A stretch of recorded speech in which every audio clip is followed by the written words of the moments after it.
circle from all that's stressed. We trust the guardians, trust the guides, trust the open and what's inside. When the moon is high, it's time to fly. Open your mind, let it all unwind. Let's get disengaged, time to engage. Turn another page, free from your cage. Get disenraged.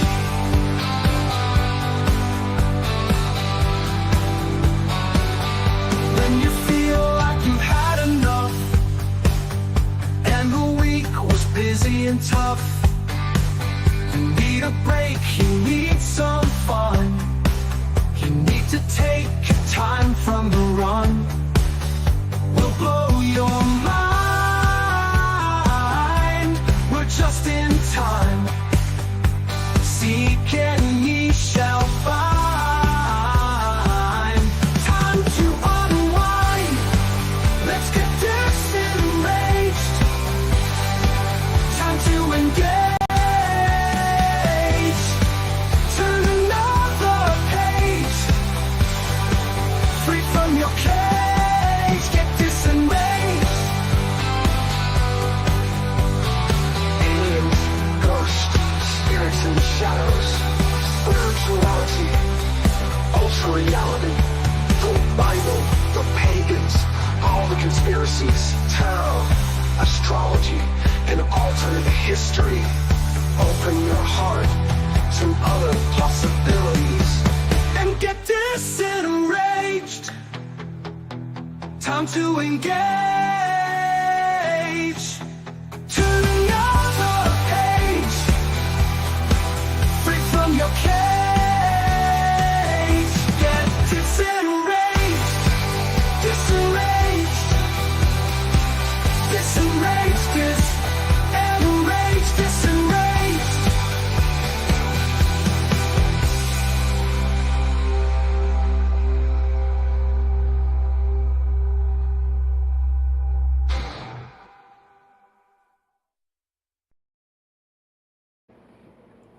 Jennifer, I was afraid you weren't going to make it back while the song was playing. I was like, the song was almost done, and Jennifer wasn't at her desk, and I was like, what's going on? Where is she? Am I going to have to do the whole show by myself?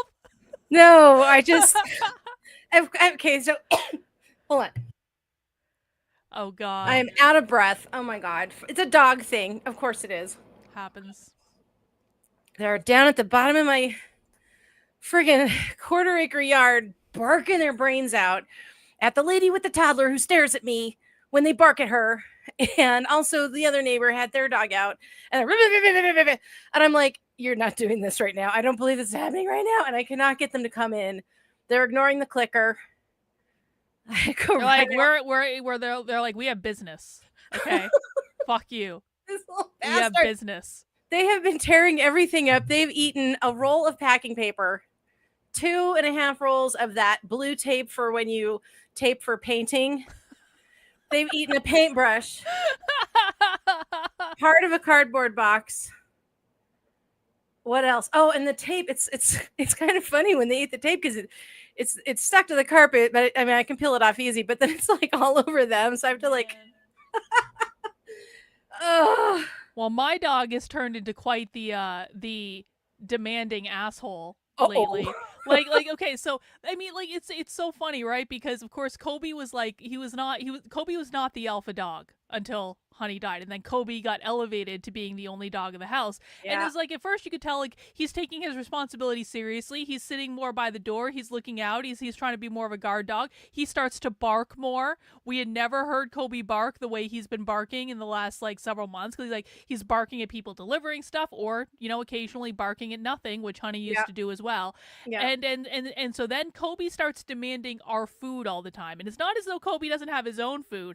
Kobe has his his own food, but now because Kobe is the alpha dog, he thinks he gets first choice of all the food in the house. Oh, yeah. And you should see what happens when we go in the kitchen and to cook something. He comes right in, he sits in the doorway, and we can actually time it. It's like at first he's waiting, he's just looking at you, and then about a minute in he starts going, and then and then the paws start going, and then he starts going, Oh my God. and then he looks at you like you're gonna cry, and then or like he's gonna cry if you don't give him what he wants, and then he starts like going like, Tantrum. yup, and then and this is every time either of us go in the kitchen to make any sort of meal. He could be sacked out of sleep, and all of a sudden we'll come up, he's like, Oh, hey, don't forget me. yeah, I'm here, I'm ready for my meal, and we could be like, buddy, you literally have a bowl of food. He's like, nope, don't want that. I don't want that dog food. I'm a people now. Yeah, or he demands Victor gets him these fish skin bones that are just like crispy fish, and he loves this, and he takes this is the other funny thing is like he used to like take these bones and he would eat them so quickly, obviously because Honey would steal his bone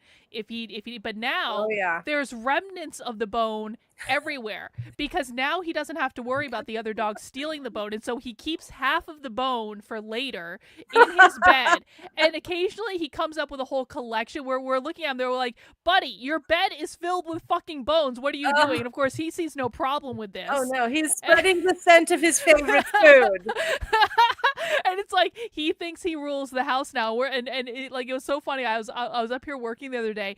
Victor starts giving Kobe a lecture. He's like, no, you cannot behave like this anymore.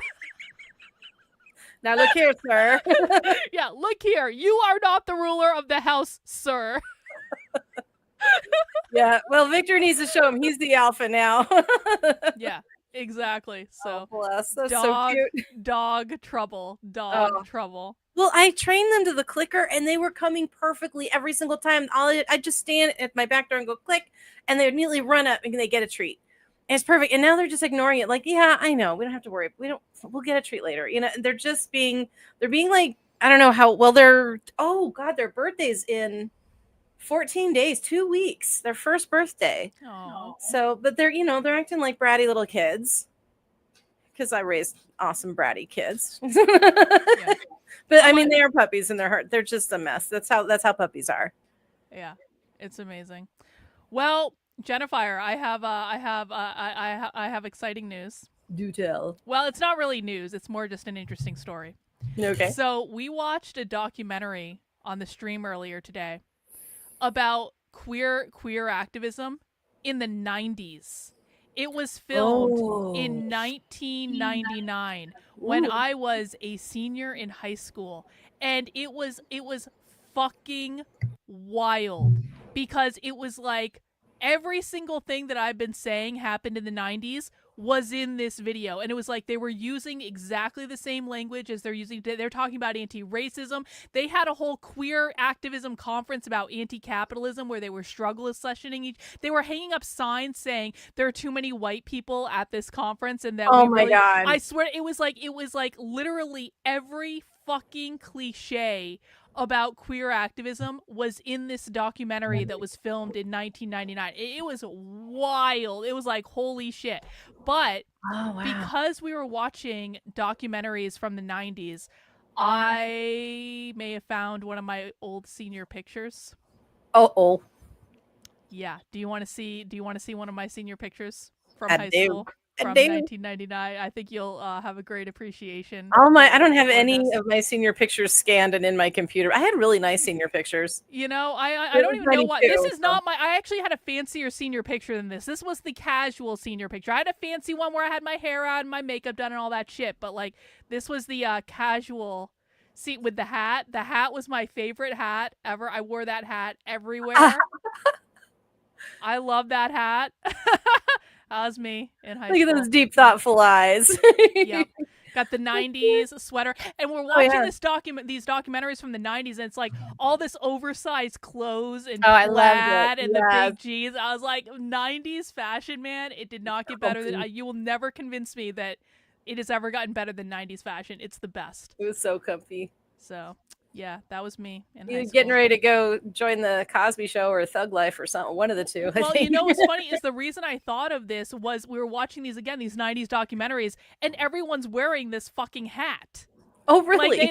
Because I mean this was a thing in the 90s. This type of hat worn backwards, and it was like I was like I had that hat. I absolutely had that hat, and I wore it all the time, and I loved it, and it was the best. Nice. So 90s were the Oh, best. 90s Karlyn. Oh. But then we're watching this documentary, and it's just like I'm done with stupid people on the internet. I can't do it any like I have like I feel like I go through cycles with people on the internet where like sometimes I'm really mean and aggressive, and then sometimes I'm like, you know what, it's not their fault they're stupid, and maybe I should be more sympathetic to the fact that they're stupid, and maybe I should just be a little bit nicer and a little bit more forgiving. But there was a switch that was flipped today on the stream where we're watching these documentaries from the 90s, and it's like there are men and women throughout these entire documentaries, and it's like, and then I have in my chat people started going, you know what would have solved all this problem? Repealing the 19th. And I'm like, that was the moment I was like, do you know who created communism? Men. Do you know who created queer Marxism specifically in the 50s? Men. Who are the people who are the organizers in this video? Men.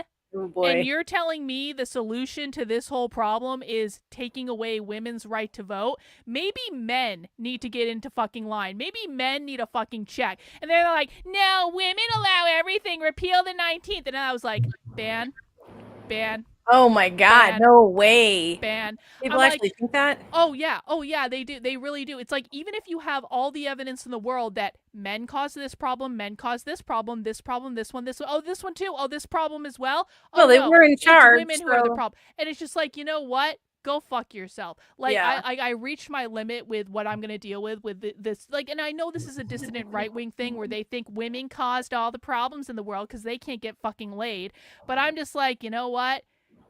Men literally created this problem. Yeah. Men literally created this problem. There were no women involved. Queer Marxism was created by 5 gay men. Yeah. That sounds like a nice big male idea. Yeah. But Yeah. are you following? Well, no, you do, because I watched Your snippet about that they're looking at the gay marriage thing, and I was like, oh no. Oh, yeah. Oh, Here here we we go. go. Here we Oh go. God. Yeah, exactly. And I posted a clip about that too. And it's That's like, what I watched. Yeah. it's like, part of me wants my videos to get more views, right? Of course, I want people to watch my content. I want people to learn this content. However, it's a double-edged sword, because as soon as my videos start getting more views, I start getting more comments from stupid people. Oh, And no. it's like, everywhere. And the comments on my queer Marxism video, which is like, I'm literally reading a paper, right, saying, we didn't never want a gay marriage in the first place. That's literally what this paper says. You're telling me that gay marriage is good, and I don't believe gay marriage is good, and I don't believe any of this. I'm like, you're looking at the fucking evidence right now, you fucking retard. Do you want to know why this is a problem? I'm sorry to go on a little bit of a rant. Do you want to know why this is a problem? People are fucking stupid, Jennifer. People are stupid. Yeah. It's been going on the entire time. Conservative retards never caught it, and then they want to come in and teach me about this stuff, and I'm like, really, assholes? Where the fuck were you in 1999 when they were having the Queer Marxist anti-capitalist conference? Because I was a senior in high school. Where were you? Yeah. Shut the fuck up. It's always stemming from some person who refuses to do their job because it goes against their moral code. And I sympathize with that. And if you're a business owner, like I sympathize with the cake guy in Boulder. They have been trying to take him down for 15 years now or so. And I feel bad for him because it was his business and he did have right of refusal. But this gal was an employee. And she's the one they're bringing her case to the Supreme Court again because she was an employee and she didn't do her job. And I think it was a marriage license for a gay couple this time. And instead of just firing her for not doing her job, somebody had to go with the big idea and press charges. Everybody has to go make press charges. Oh, you have to go to jail because you hurt my feelings. So they said, and so that should not have happened. They should have just fired her and been on their way. But no, we have to make it a big thing. And now you're going to lose gay marriage because of it. You're, good for you. I hope you're happy now. You can't just let fucking things go and let jackasses be jackasses and move on with your life. Retards. And I'll tell you what, I couldn't help but thinking as we were watching these documentaries again from the 90s And I was like, you know what conservatives were doing when not even Democrats, when queer activists were like actively attacking parental rights in schools using this queer activism bullshit to do it. Do you know what conservatives were doing? They were worrying about Bill Clinton getting a blowjob in the Oval Office. I was gonna say it had to be something with Bill Clinton. I know. I mean, because I remember all of that. I'm like, I distinctly remember all the hullabaloo over that. And what was happening? Oh, they were actually implementing this shit in high schools, literally right under your nose, making documentaries about it. One of the documentaries we watched was a PBS documentary. It was literally a taxpayer-funded documentary about the history of queer activism that was made in 1999. And I'm just like, you retards. We paid for the documentary about all this bullshit. Where the fuck were you? Yeah. You couldn't even watch it? Yeah, you couldn't even watch the thing that you sent our money to go and fund through the Corporation for Public Broadcasting. Like, I hate everything. Stop the ride. I want to get off. But you know what? Sam Adams Oktoberfest is out, and so I'm really excited about that. I got my first case of it. That's some good stuff too. Your first case. It's so good. I saw it at the store today. I was like, I'm not waiting till Friday. I have to have it like right now. Oh my God. Can you believe? No, I can't. I don't even want to look at the date. It's freaking me out. I've got literally 2.5 weeks left before we want to list our house. Maybe 3. Nope, 3.5. I have a little more time. Yeah, I don't want to talk about it. It's like so crazy. We're already almost to September. You know what? My husband said the other day, he wants one of those remotes that Adam Sandler had in Click. So we can just fast forward to get to, like, we're already in Florida with our trailer and, making her all nice and then going on to Tennessee. And like, I don't want to live the next month. I just don't. I just want to skip it. Let somebody else live it. It's crazy. I cannot believe it's mid-August already. Yeah. So crazy. Well, we have a couple super chats already. Brooke said, do curses have to be written in cursive? Is that's why it's called cursive? No, they don't have to be written in cursive. Oh, Brooks. Hilarious. But that's the younger generations can't read cursive, so maybe it is a little cursy. Maybe. Maybe. Naruto says, Jennifer, that clip got banned on TikTok. Yeah, the clip of me talking about the gay marriage thing. Well, it actually ended up getting overturned. So I've actually, like, I just barely started posting TikTok videos. I've already had 2 TikTok videos banned.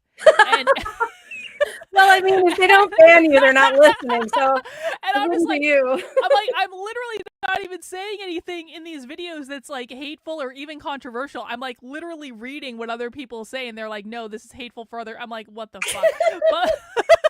But like, so I'm gonna get banned on TikTok probably next week, and I'm barely even posting and barely even have an audience, which is like funny in and of itself. What happened to all the free speech, Elon?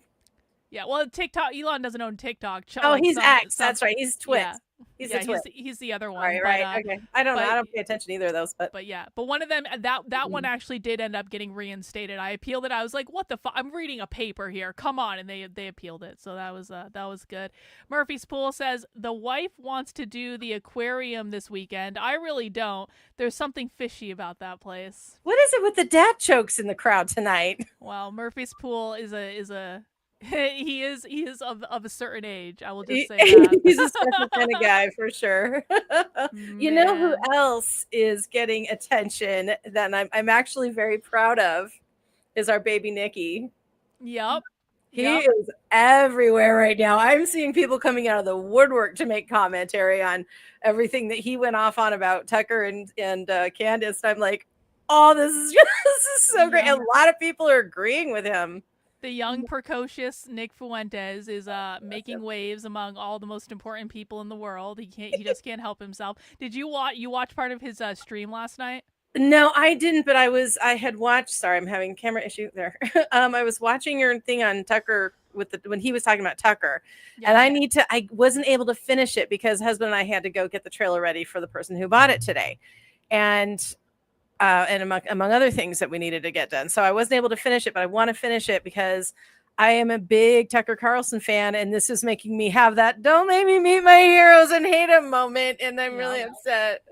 You need to listen to Nick. Nick is always right on this stuff. He's always right. He knows it. Spooky. He's like Alex Jones, but without the conspiracy theories. Yeah. He was on fire last night, man. I was turned on. I was like, I'm not even, this kid is, I am old enough to be this kid's mother. I'm not actually attracted to this kid. But the just like the attitude and the fucking aura, I was like, oh. I know.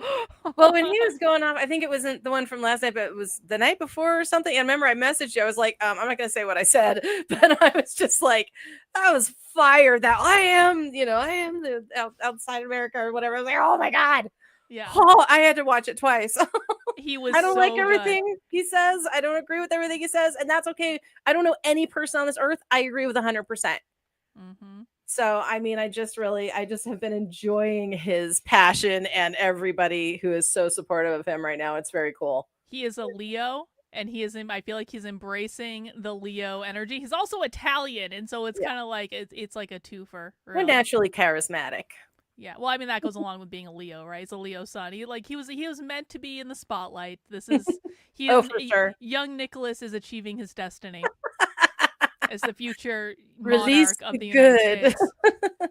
Yeah, and listen, I love it. I love all the trouble. Candace Owens is having a massive meltdown on Twitter. God. It's so funny. I'm like, Candace is like coping and seething so hard. No, like with all the things that Candace Owens has run into, getting fired by the Daily Wire, getting sued by the president of France, like literally every single thing, the thing that makes her spiral is young Nicholas Fuentes. And it's just like, and it's like, so funny. You know how sometimes when I trigger people, like I maybe go too far and I break them and they remain triggered in perpetuity for years, and like Nick does exactly the same thing. I kind of wonder if this is like a fire sign thing where it's just like there's something about, I don't know, maybe you can have insight on this. There's something maybe about fire signs that we're able to kind of like needle our way in and say exactly the right thing to just It's called the big red button, and you find them every time. Pisces can do that too sometimes. Yeah.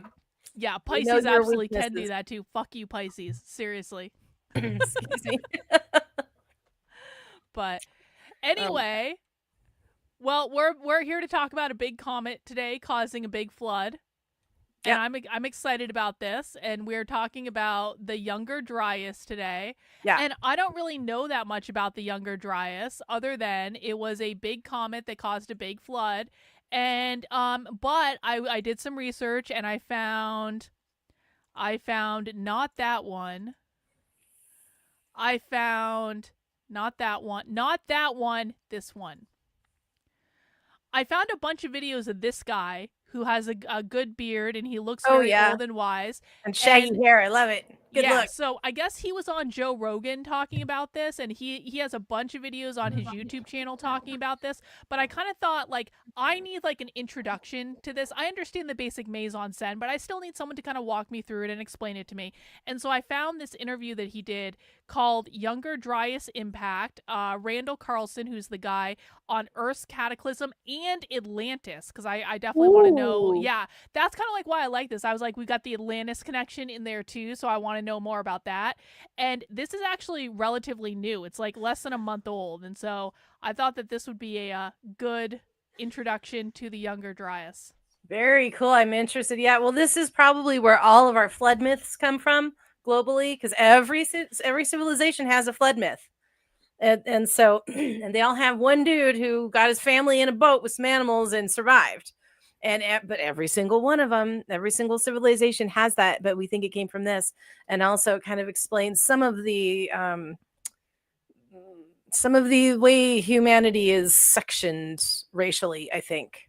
Cool. Which is very interesting to me. And on the ancient architecture, of course, that we've been studying, why that stuff is all buried under sand, and there's all kinds of stuff. Sorry, I've been researching this stuff and watching documentaries for ages, and I'm really excited. There was actually a video that was about the younger Dryas, and specifically, what is the name of the place that we looked at where they're not allowing excavation anymore? Göbekli Tepe. Göbekli Tepe. Yeah, I found another video specifically about like the younger Dryas and Göbekli Tepe. So nice. There's a bunch of stuff out there on it. Oh yeah, it all links, man. We are not being told our true history. I guarantee it. Man, that would be a good book for someone to write, the true history of Earth. There is, like, I think Graham Hancock wrote Fingerprints of the Gods, And there's a bunch of people who did, and of course, the goat, and I can't think of his name now. It's really awful. He wrote Fingerprints of the Gods, and there's like a whole, or no, Chariots of the Gods. I just said Fingerprints, Chariots of the Gods. The German guy, I can't think of his name. Anyway, but there are a lot of books out there on this. So yeah.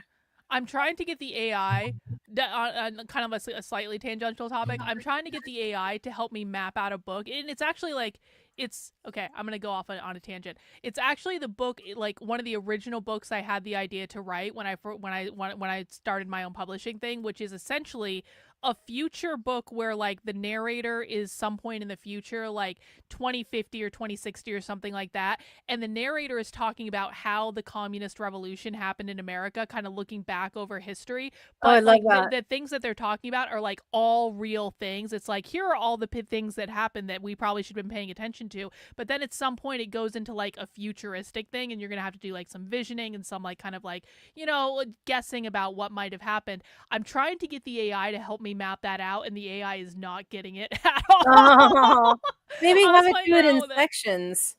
Have it Well, do it in sections. I don't know. Yeah, that might be a way to go about it. But Eric I thought, von Daniken. Thank you guys. is that That's who's the that? German guy who wrote Chariots of the God. Melinda said it first, but yeah. Oh, right on. Yeah. Anyway, Sorry. No, that's okay. Yeah, have it do it in There's a sections, tangent. and then you can just merge them. I kind of just want the AI. I was like, AI, can you just come up with the story of how this actually happened, though? Like, if I give you all the things here are all the things that have happened so far, can you kind of pontificate and use your computer to figure out how are they actually going to, I actually do wonder if I can use the AI to do that. Can I use the AI to figure out how is the revolution actually going to unfold and make it be predictive?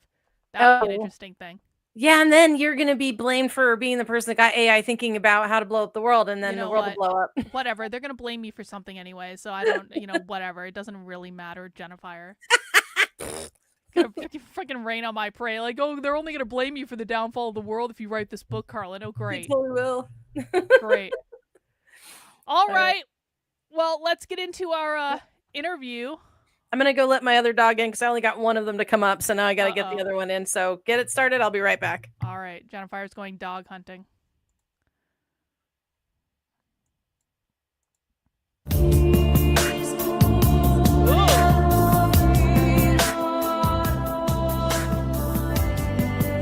It's always good to check in with Randall Carlson. We missed Randall at the Cosmic Summit recently. He was the keynote there. From all indications, he rocked the boat as he always does. He looks like a Randall. Randall. Just astounded at his material. Today's theme with Randall is the Great Upheaval, and we'll get to exactly what that means shortly. But Randall is what you can consider a rogue geologist who's traveling the country constantly. And by the way, if you ever want to get a sense of what has happened to, I'm gonna start calling myself a rogue journalist. I'm not an independent journalist. I'm a rogue journalist. Okay.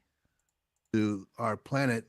Join one of Randall's tours. They're excellent. And he goes all over the United States. Jennifer, he just called Randall a rogue geologist. And I'm like, I'm totally using that. I'm calling myself a rogue journalist from now on. I think it's perfect. I think it fits you. I love it. It's very rebellious sounding. It's very good. Exactly.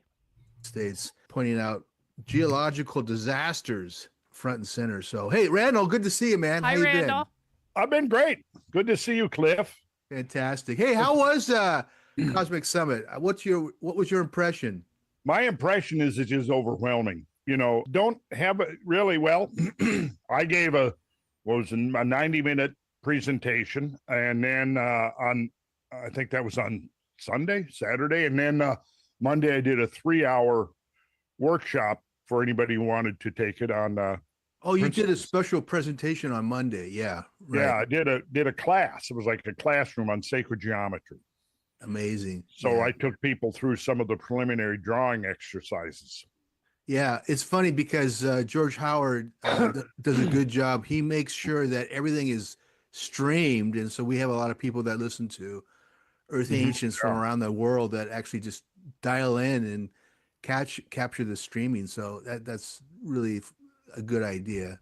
Yeah, it is. And the people that come together, there's a broad spectrum of people, from hardcore solid academic scientists all the way to more, I guess, consider fringe, although what used to be pretty much defined as fringe isn't so fringe anymore. Yeah. Like Graham Hancock says, everything keeps getting older. And, there's constantly new discoveries that are hard to keep up with, that are really changing our own understanding of the past. Yeah. And there's a whole lot more to it than was assumed even a generation or two ago. The human past on planet Earth, and I know you of all people are well aware of this, is much deeper and much more complex than the textbook versions of prehistory. Yet archaeologists have a really hard stop when it comes to pre-civilization, prehistory. And so you're looking at cultures that may have been around prior to what we're going to talk about today, the Younger Dryas hypothesis. Before we move on, did you get a chance to see the breaking news? Okay. Candace Owens is literally begging Nick Fuentes to come back on her show right now. I heard that she was starting that. Is she doing it right now? No, she's doing it right now. Like literally, so she tweeted earlier, second offer to Nick Fuentes if he agrees to sit down and actually debate me with a moderator this time. I will moderator. Yeah. I will thereafter set up his dream debate with Charlie Kirk. And Nick responded, he's like, you need to have Charlie Kirk confirm this if this is real, Candace. Otherwise, fuck off, essentially. I love that they're fighting with each other and Nick is kicking her ass. It's so great. I think she should have just stuck with exposing, the trans wives, husbands of French presidents. Exactly. That was really good. That was so good. Like it's just so disappointing that Candace is now spiraling over this. It's like get Candace. You literally brought Nick on your show to nag him for an hour because he said something you didn't like about Dave Smith a year ago. Like you need to get a grip here, Candace. You caused this problem. She absolutely caused her own problem. And that's probably why she's mad. There was a guy I was watching who was commenting about this whole thing, and he said when they start shooting at you when you're over the target. Mm-hmm. So he must have hit something on the head. He definitely did. The Bell collection of stone artifacts that he brought with him. The vases, yes. I'd actually seen those when I visited him in Florida at his. Oh, studio. you've actually been okay. Yeah, so he had them in a secured room and let me go in there, and along with my buddy Mike Robertson, who he's the who does the How Tube. He was with me, and so Matt let us into the room there, and we were able to handle the vases. And you actually picked them up. Did you put on some gloves just before you could touch them, or what? No, I didn't really. I asked him, when can I take this vase when we go in to do the interview? Maybe I could have some coffee in here and see if no, I didn't ask him that. So yeah, it's impressive. I mean, they're very highly polished, very, very accurate, precision made. So I don't know enough about pottery and that side of the thing to have much of an opinion, other than the fact it seems to me that, people like Ben Van Kerkwyk and who's the other guy who's been doing a lot of work on there, Young. Mark Young. Yeah, Mark Young. Is it Mark Young? Because he has a couple of pieces that he got years ago, and he's presented them personally. So yeah, but I mean, do you think they were cut on a lathe? Does it look like they were definitely? It sure does look like it to me. Yeah, like a machine cut of some kind. Yeah, they do look like they're precision machine made. I have a hard time understanding how those vases could be made by hand. It's just, but again, I'm not an expert in that. So, if I had been looking at lots of pottery, lots of vases and things like that over the years and had a comparison in my mind, I might be able to say, well, yeah, this one's obviously made by hand and this one is very much more precise. Yeah, but I don't have that level of expertise. But I was just curious because that was kind of a highlight of the conference, and George Howard, the producer, had mentioned it. And I was like, I couldn't get myself out there this year because of other commitments, but I really wanted to see those. Hey, let's talk about the Great Upheaval. This is such a compelling topic. One thing that I didn't realize is that our planet Earth goes through this, I guess it's called Taurid meteor stream twice yearly. Mm-hmm. And for the most part, the meteors and other solid objects are so small that they burn up in Earth's atmosphere. But it's the feeling, your feeling, and a few other people's feelings is that during this impact, this is where this terminating meteor came from, right? Well, okay, so let's a couple of things here.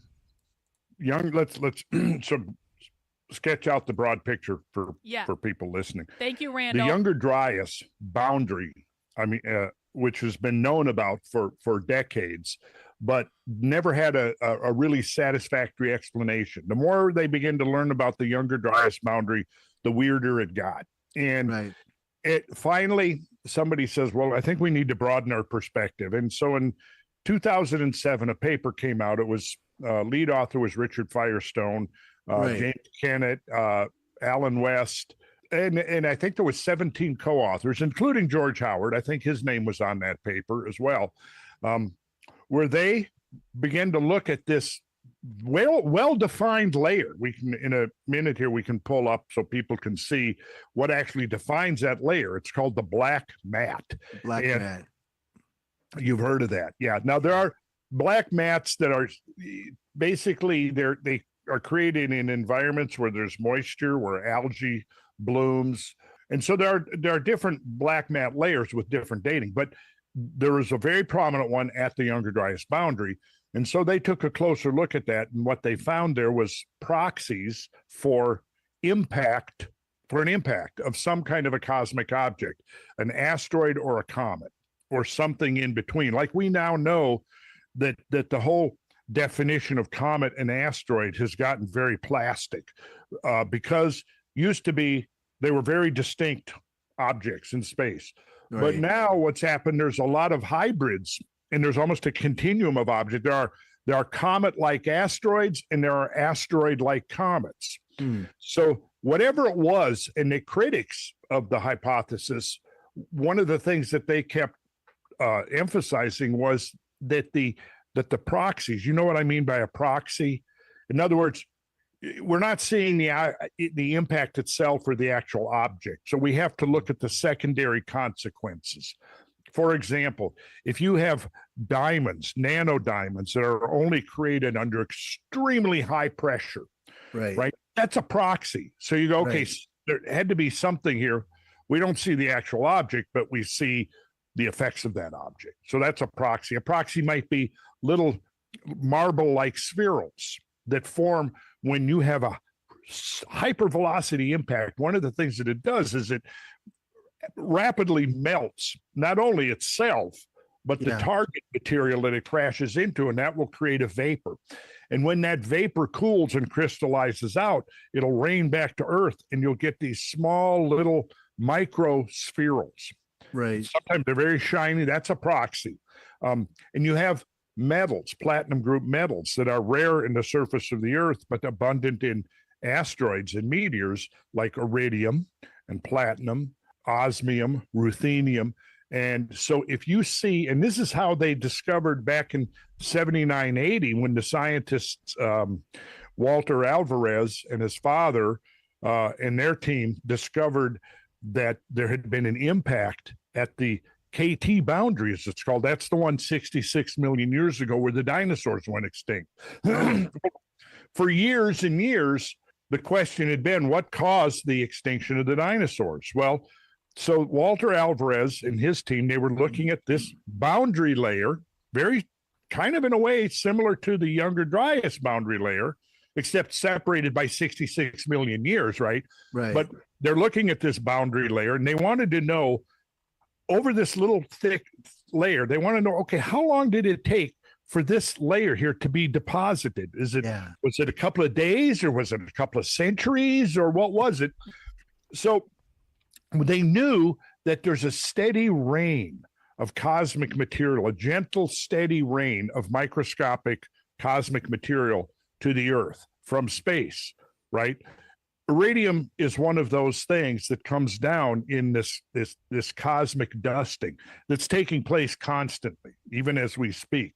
But so what they were going to do is they were going to look at the iridium and try to figure out, because they pretty much assumed the rate at which the iridium dust is accreting to the earth.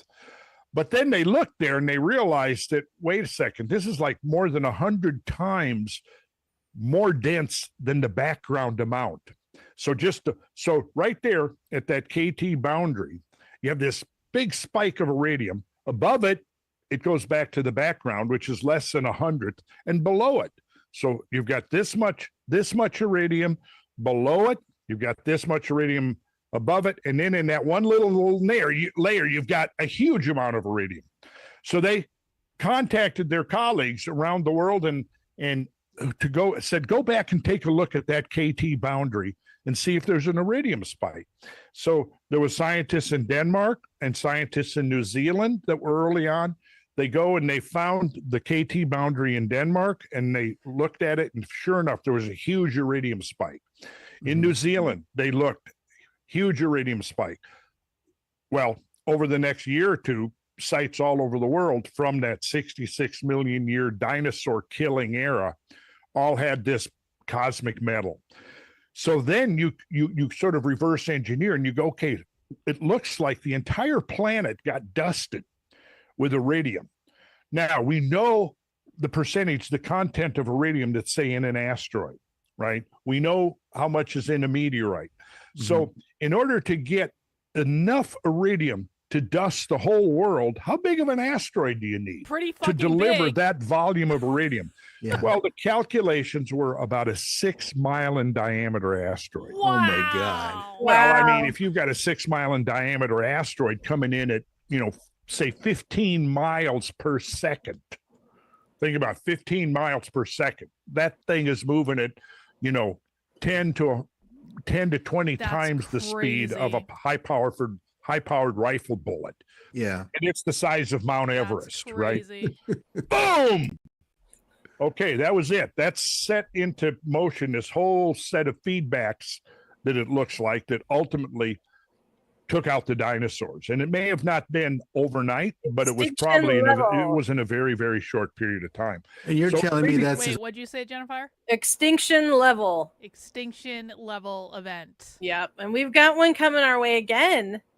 Did anybody else hear about that? Remember that other asteroid that came by, Oumuamua?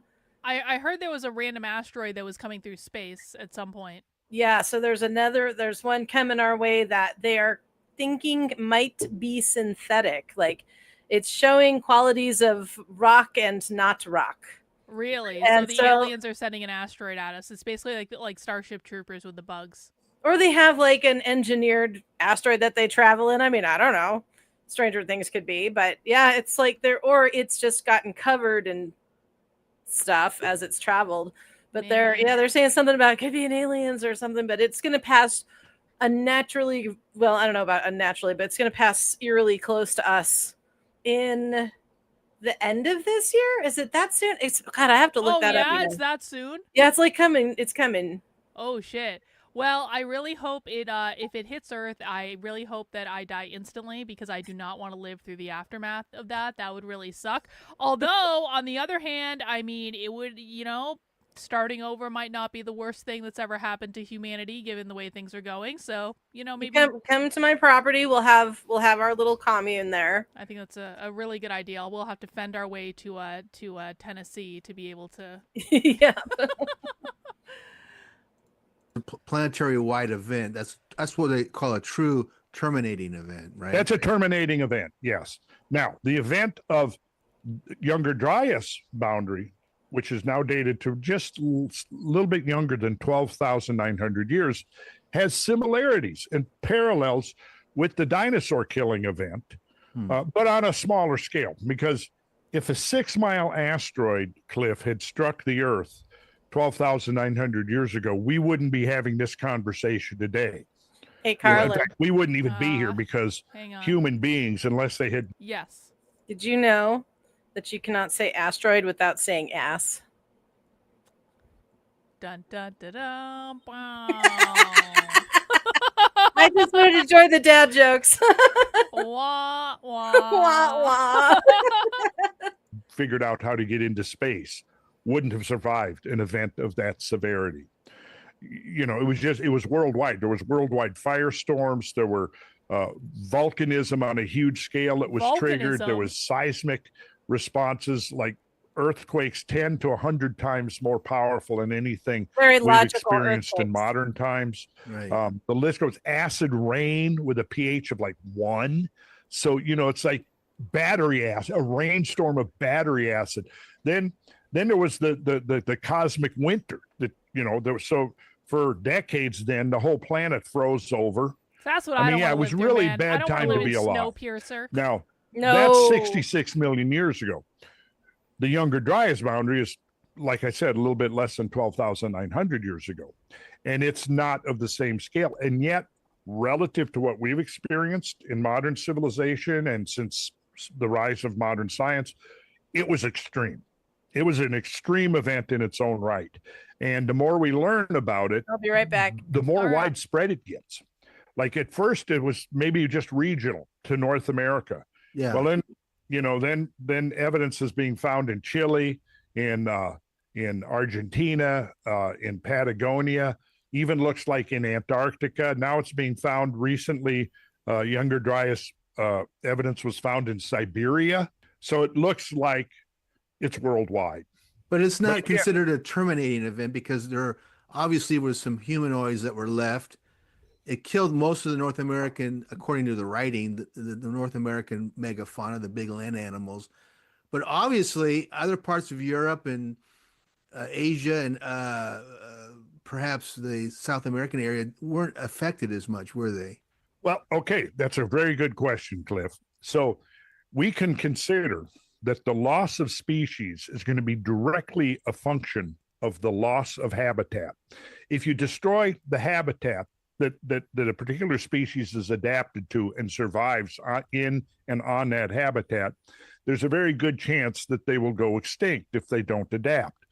And what we see is that both North and South America lost about 75%, about 3/4 of their megafaunal species by the Younger Dryas. It looks like some of the extinctions might have started a little earlier. There may have been a few survivals past the Younger Dryas, but they died out shortly thereafter. But it looks like the Younger Dryas is pretty much the boundary where you see the final termination of the megafauna. Let's define megafauna. Anything more than about 100 pounds in body weight. Okay. So that would qualify you and I, Cliff, as being megafauna. Megafauna. In case you were wondering.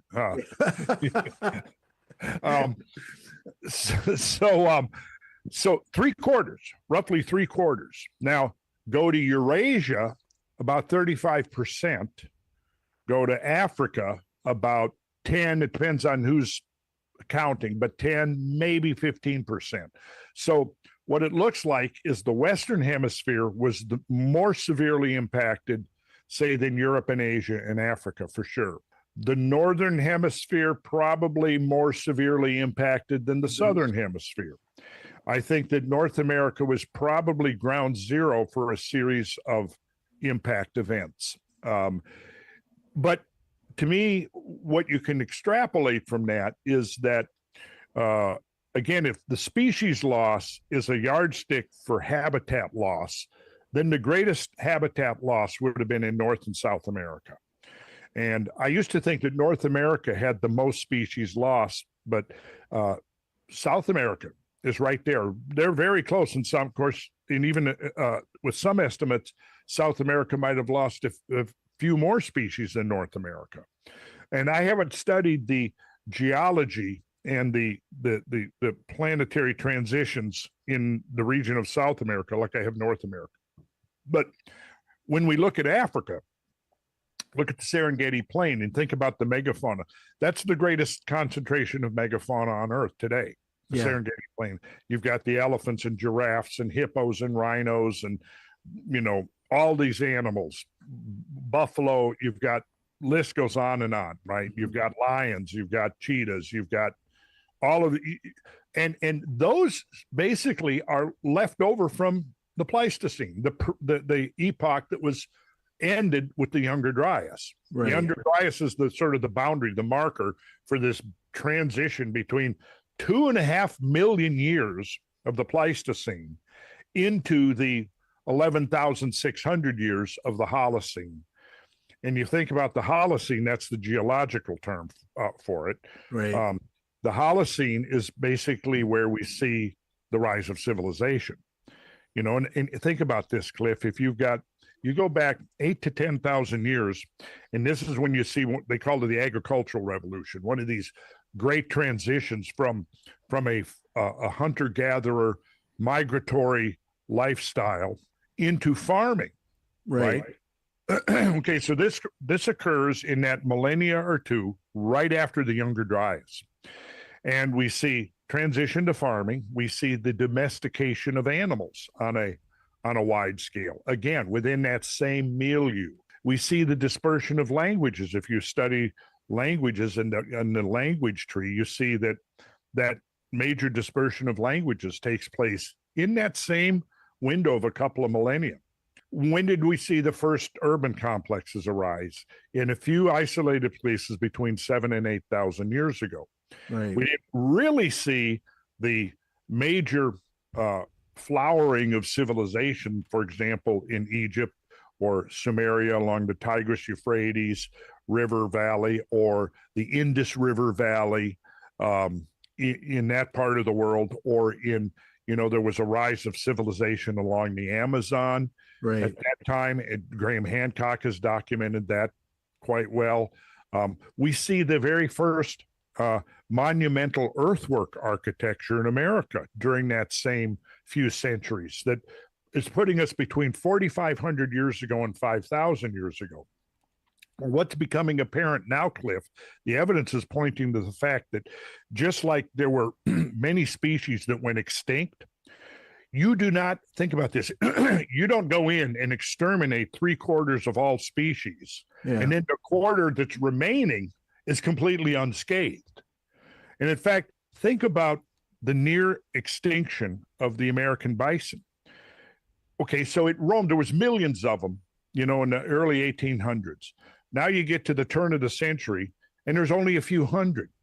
Now you can go in, of course, into the supermarkets and buy bison burger, right? Yeah. But here's the thing: if we're looking back from 10,000 years into the future, you might never know that the bison came within an inch of becoming extinct, right? You could easily miss that. You'd say, there was millions of them there, and hey, look here, 150 years later, we see evidence that they're eating bison burgers, right? Right. But think how easy it would be to miss the fact that the American bison almost went completely extinct, but then rapidly recovered. Mm-hmm. Once the conditions change, and whatever forces were driving that mortality, that changes. And so now the species can quickly recover. So my point is, if you extrapolate from that, there was probably a near extinction of all species, like in North America. Mm-hmm. Let's take moose or grizzly bear. There were grizzly bears during the Ice Age, but they didn't go extinct. There were horses in North America, and they did go extinct in North America, but not in Eurasia, right? But here's what I'm getting at. Bring it home. Do you think that events that were that severe, that could wipe out 3/4, and you've got to talk about, if you're talking about mammoths, if you're talking about saber-toothed cats, the giant ground sloths, dire wolves, the giant camels that roam the southern United States, the giant beavers, everything's big, right? The giant armadillos. If you look at all of these creatures, right, they're all completely gone. There couldn't be even a single mating pair left. Every single individual mammoth had to be killed, had to be destroyed. Now, here's the thing I'm getting at. The evidence is now showing pretty conclusively that there was a culture called the Clovis culture, which I know you've heard of the Clovis culture. Sure. Right? They occupied North America roughly 300 to 400 years prior to the Younger Dryas. Where they came from is an open question. What happened to them? Because there was over 50 Clovis sites around unglaciated North America that became completely unoccupied post Younger Dryas. So there's two questions. Where'd they come from? What happened to them? Well, I think what happened to them was the Clovis culture became extinct. Most of them were killed off by the same catastrophes that wiped out the woolly mammoths and the rest of the megafauna. Now, and this is showing up all over the world. We're seeing evidence that there was a major population crash coming out of the Younger Dryas, right? And the next 3, 4, 5,000 years, I think what the evidence is now showing is that just like the American bison, once recovered, human species began to recover. But it took 3,000 to 4,000 years. And the reason we see this flowering of civilization all in that milieu between 4,500 and 5,000 years ago is because it essentially took that. When you're not going to build monumental architecture if you don't have a labor force. You got to there's got to be more people. And to undertake something like that, you have to have enough people that there's a whole segment of society that's providing the food, the clothes, the shelter for the labor that is building the temples and the monumental earthworks in North America and South America and so on.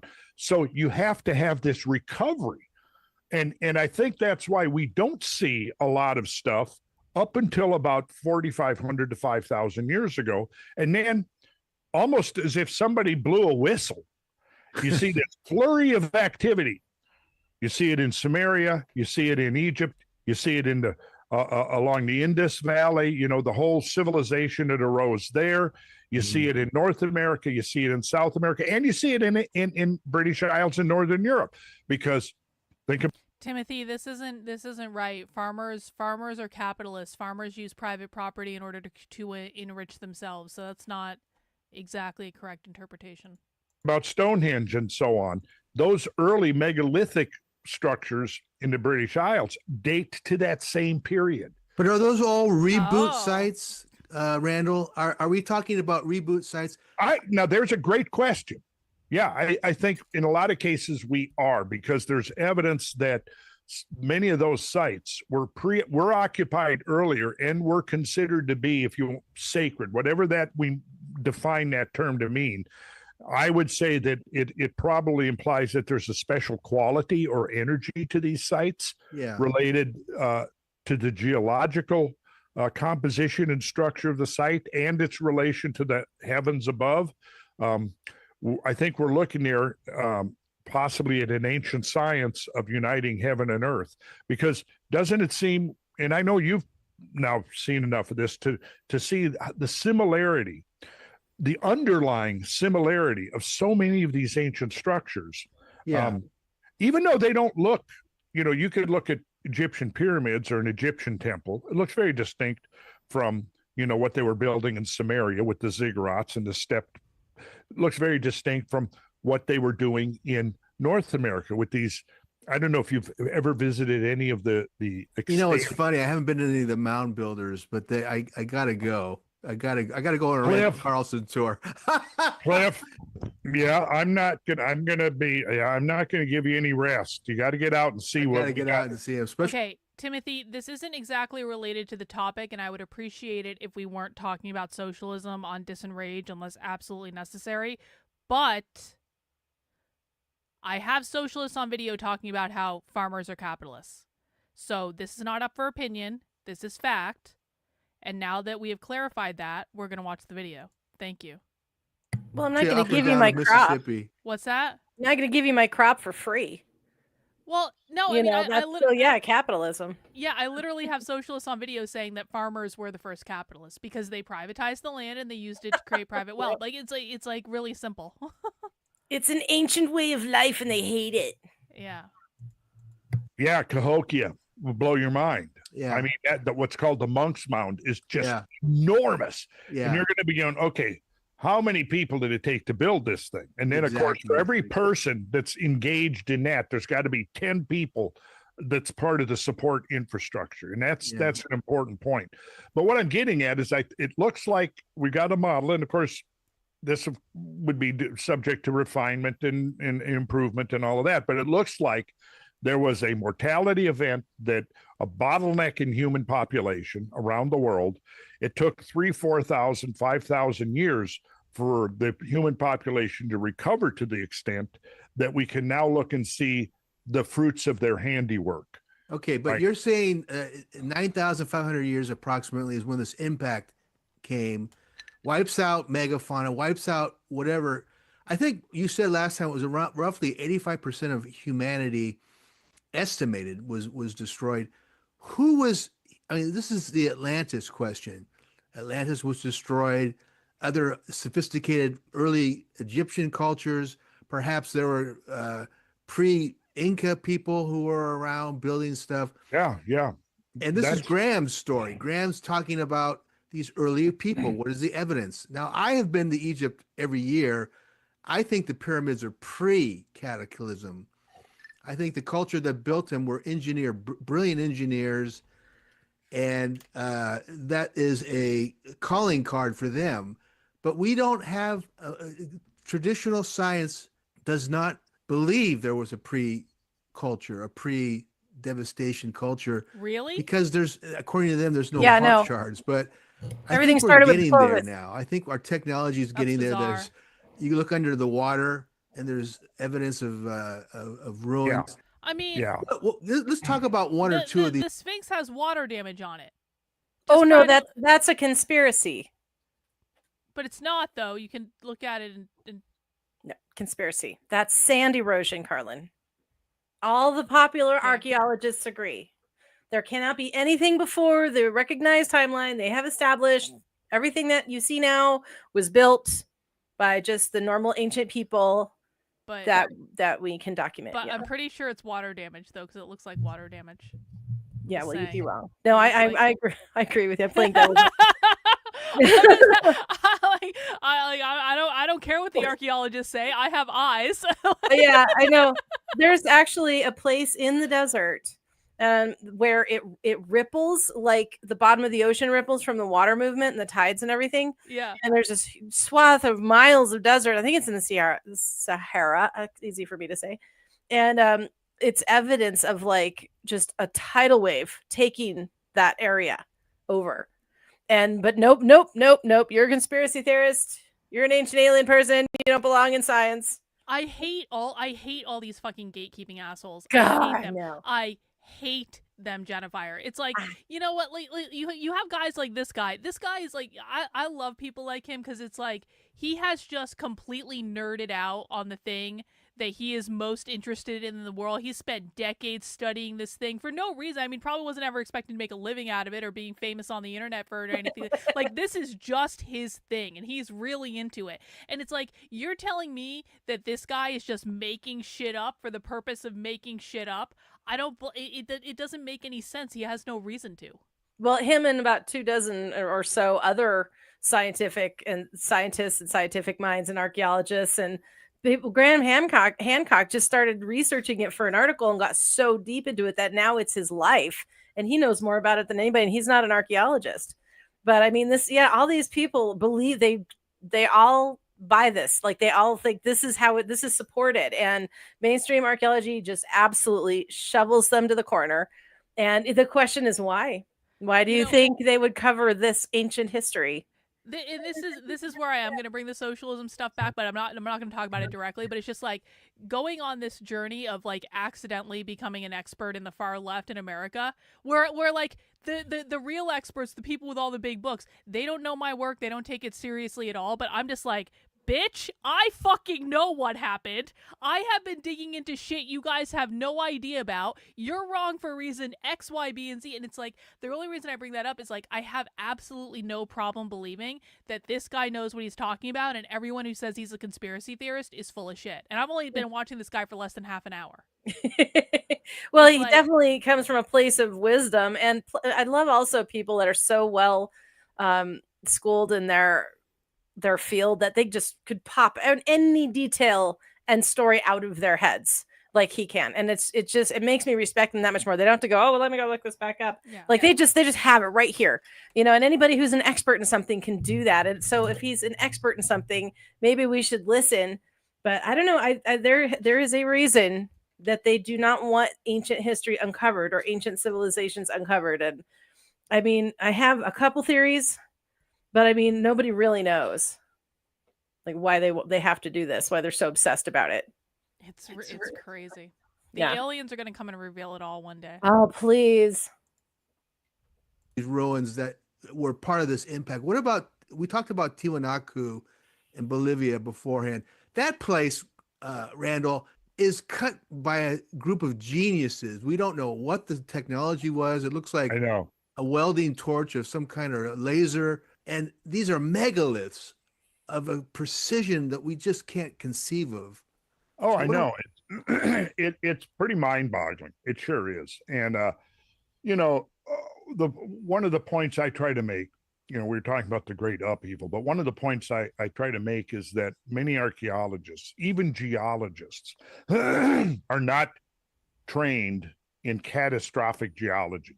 Well, that's they a good point. Yeah. Yeah, they're not Yep. trained in catastrophism. They don't know, they haven't necessarily studied the effects of hypervelocity impacts, solar outbursts, and coronal mass ejections, and what effects they may have. Yeah. The effects of what an ice age will do, rising, you know, think about sea levels rising and falling more than 400 feet. The great floods, where you have these gigantic, Ghastly. unbelievably huge floods sweeping over the land. They don't really, that's not part of their worldview. And so what they don't understand is that, see, when they came up and were trained, geologists were used to be trained. The fundamental concepts of geology and Earth history were called uniformitarian. Right. Right. So which is a very powerful tool to use to understand the past. The problem is that we can look and we can go, okay, the present is the key to the past. So if we're trying to decipher events that happened in the past, we refer to things that we can see going on today, and we essentially extrapolate backwards. Now, within that framework, yeah, you might have a local catastrophe like a volcano going off or an earthquake, but you don't have anything that you know encompasses an entire continent or much less the world as a whole, right? Right. Okay, so in that model, you might go, okay, well, if everything is changing so slowly, one grain of sand, one drop of water at a time, we don't really even notice the change over a single lifespan. It requires multiple lifespans, right? Well, okay, so now you've got this false picture because it's half correct, but it's missing a whole half of the equation. Is that from time to time, that nice placid pace of slow incremental change suddenly gets interrupted in a major way, and Yeah. boom, the proverbial hits the fan big time. If you don't take account of that, you're not going to be able to have a realistic model of the human past. And when you see the direct effects, let's say of a water flow over the land of 500 million cubic feet per second, you realize that, well, it doesn't matter what was there. Whatever was there is completely eliminated from existence. You could have had a city there, and 500 million cubic feet per second is going to wash the entirety of that city away. You're talking about flooding, right? Flooding, yes, flooding. Okay. And flooding, gigantic floods were part of this whole great upheaval. It encompassed both firestorms on a large scale, Mhm. and it encompassed, we now know, volcanic eruptions on a huge scale. It involved major seismic shaking and earthquakes. And then one of the effects was these gigantic floods that are being documented from having occurred all over the world. There were tsunamis, apparently, that were huge. There's a tsunami, Dallas Abbott is a scientist who's been studying the effects of tsunamis on the continental coastlines of the world. And they're everywhere. There's the one in Madagascar off the east coast of Africa. Oh, the most recent one. Yeah. Yeah, it appears to be associated with a submarine crater. It's about 2 miles under the water that would have generated a giant tsunami. And when it made landfall against Madagascar, it was at least 650 feet high. Oh, Now, we've seen the devastation that can be caused, like the 2004 Indonesian tsunami that killed 250,000 people. You watch those videos, they're mind-blowing. Or the videos of the tsunami that hit Japan back when the nuclear reactor got affected. You remember that? Yeah. Yeah, right. And so you look at those videos and you go, okay, here's a tsunami wave that's 30 to 50 feet high when it makes landfall. What would a 600 foot, 650 foot tsunami do to the coastlines, right? So if you had a city, if you had a village, a settlement on the coastline, and you have a 200-foot tsunami hitting, again, there's not going to be anything there. You're not going to find potsherds. You're not going to find anything really. Yeah. And so this is the problem. The problem is that they don't understand how powerfully the planet was affected by these events. And when you have 100,000 years and there's the glaciers come and go 4 times, think about this, a half-mile to mile-and-a-half thick glacier grinding over the landscape, covered more than half of North America, for example. Okay, now that glacier rapidly melts. How are you going to know what was there in that land before the glaciers came? Whatever the glaciers don't destroy, whatever the ice doesn't destroy, the meltwater, the huge volumes of meltwater in the ensuing floods is going to destroy the rest. And given it, if we look at the rise of modern civilization, Cliff, we see the 2 preferred places where we first see settlements turning into villages, villages turning into cities, is on coastlines and in river valleys, right? Think about the Sumerian civilization, Tigris-Euphrates River. Think about the Harappan civilization along the Indus River. Think about Graham's South American civilization along the Amazon. Think about civilization, the scale of the things we see along the Mississippi and Ohio rivers in North America. The list goes on. Egypt, of course, the Nile River, right? Now, if you have an event like the Younger Dryas and the scale of flooding that we're talking about here, every one of those rivers is going to be overwhelmed.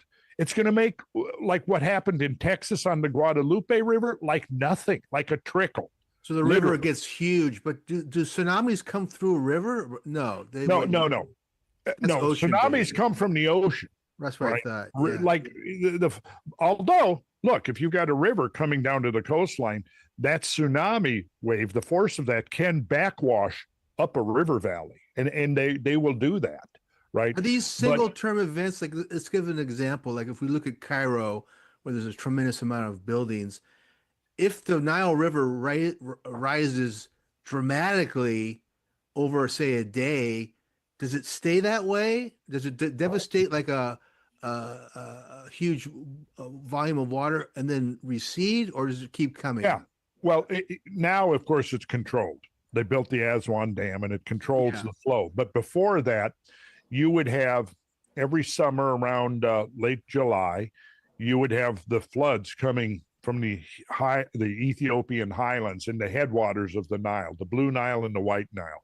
Okay. That water would flow north towards the Mediterranean, and basically they had a whole ritual that they would do. The priests would get out and they would observe what's called the heliacal rising of Sirius. The dog star would rise after being invisible from the latitude of Egypt or from the latitude of Cairo. It was invisible for about 70 days. And then because of the Earth's movement around the sun, late July, you would see Sirius rise in the east just moments before the sun, right? And then the next day, the sun would have moved a little farther away, and the next day a little farther away. So each day you would see Sirius rising a little bit early, right? But there was that first day, and the symbolism of the dog is likely because they thought of dogs as giving forewarning. Dogs bark and they warn you of something, right? Right. The dog star, for whatever coincidence, and I don't think anybody claims it's other than a coincidence, but I don't know. I'm not convinced. Right after that rising, called the heliacal rising of Sirius, the dog star, heliacal because it's rising with the sun, the Nile River floods would come from the headwaters, right? They would sweep north to the Mediterranean, and when those waters drained off, they would leave a fresh layer of alluvium, that is the stuff that's being deposited, and so it builds up, and basically when the warning came that the floods were impending, which was associated with the rising of Sirius, they would vacate the valley and the river would flood, deposit the alluvium, and they would go back and plant their crops. So that's kind of how it worked. Yeah, I mean, the rumors are that the desert area of Egypt were much greener than they are now. Oh yeah, I mean that's well established. I mean, Wow. it's well established. In fact, the sand that covers the Sahara is relatively thin veneer, and if you remove that sand, what's underneath it is a water scoured bedrock landscape with channels and river valleys, the remains of huge lakes that were covered North Africa during several episodes. It looks like there was much more rainfall during the late Ice Age. Then there was also a period after the Younger Dryas where there was more rainfall, down to between 6,000 and 7,000 years ago. And then the monsoon apparently shifted and those rains ceased, and then it became a desert. But yeah, there was a whole culture of people that lived in the lush Sahara 8,000, 9,000 years ago.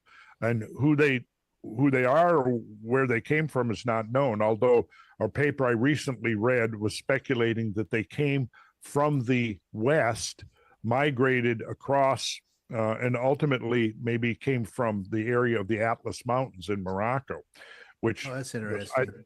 Yeah, that is interesting, because what does that kind of suggest a connection, doesn't it? I've had a couple of guys on the show, Randall, that have speculated that the northern part of on the Pacific side of Africa was where the land of Atlantis was, because they found some geological formations that were circular in format. I think we've talked about this before.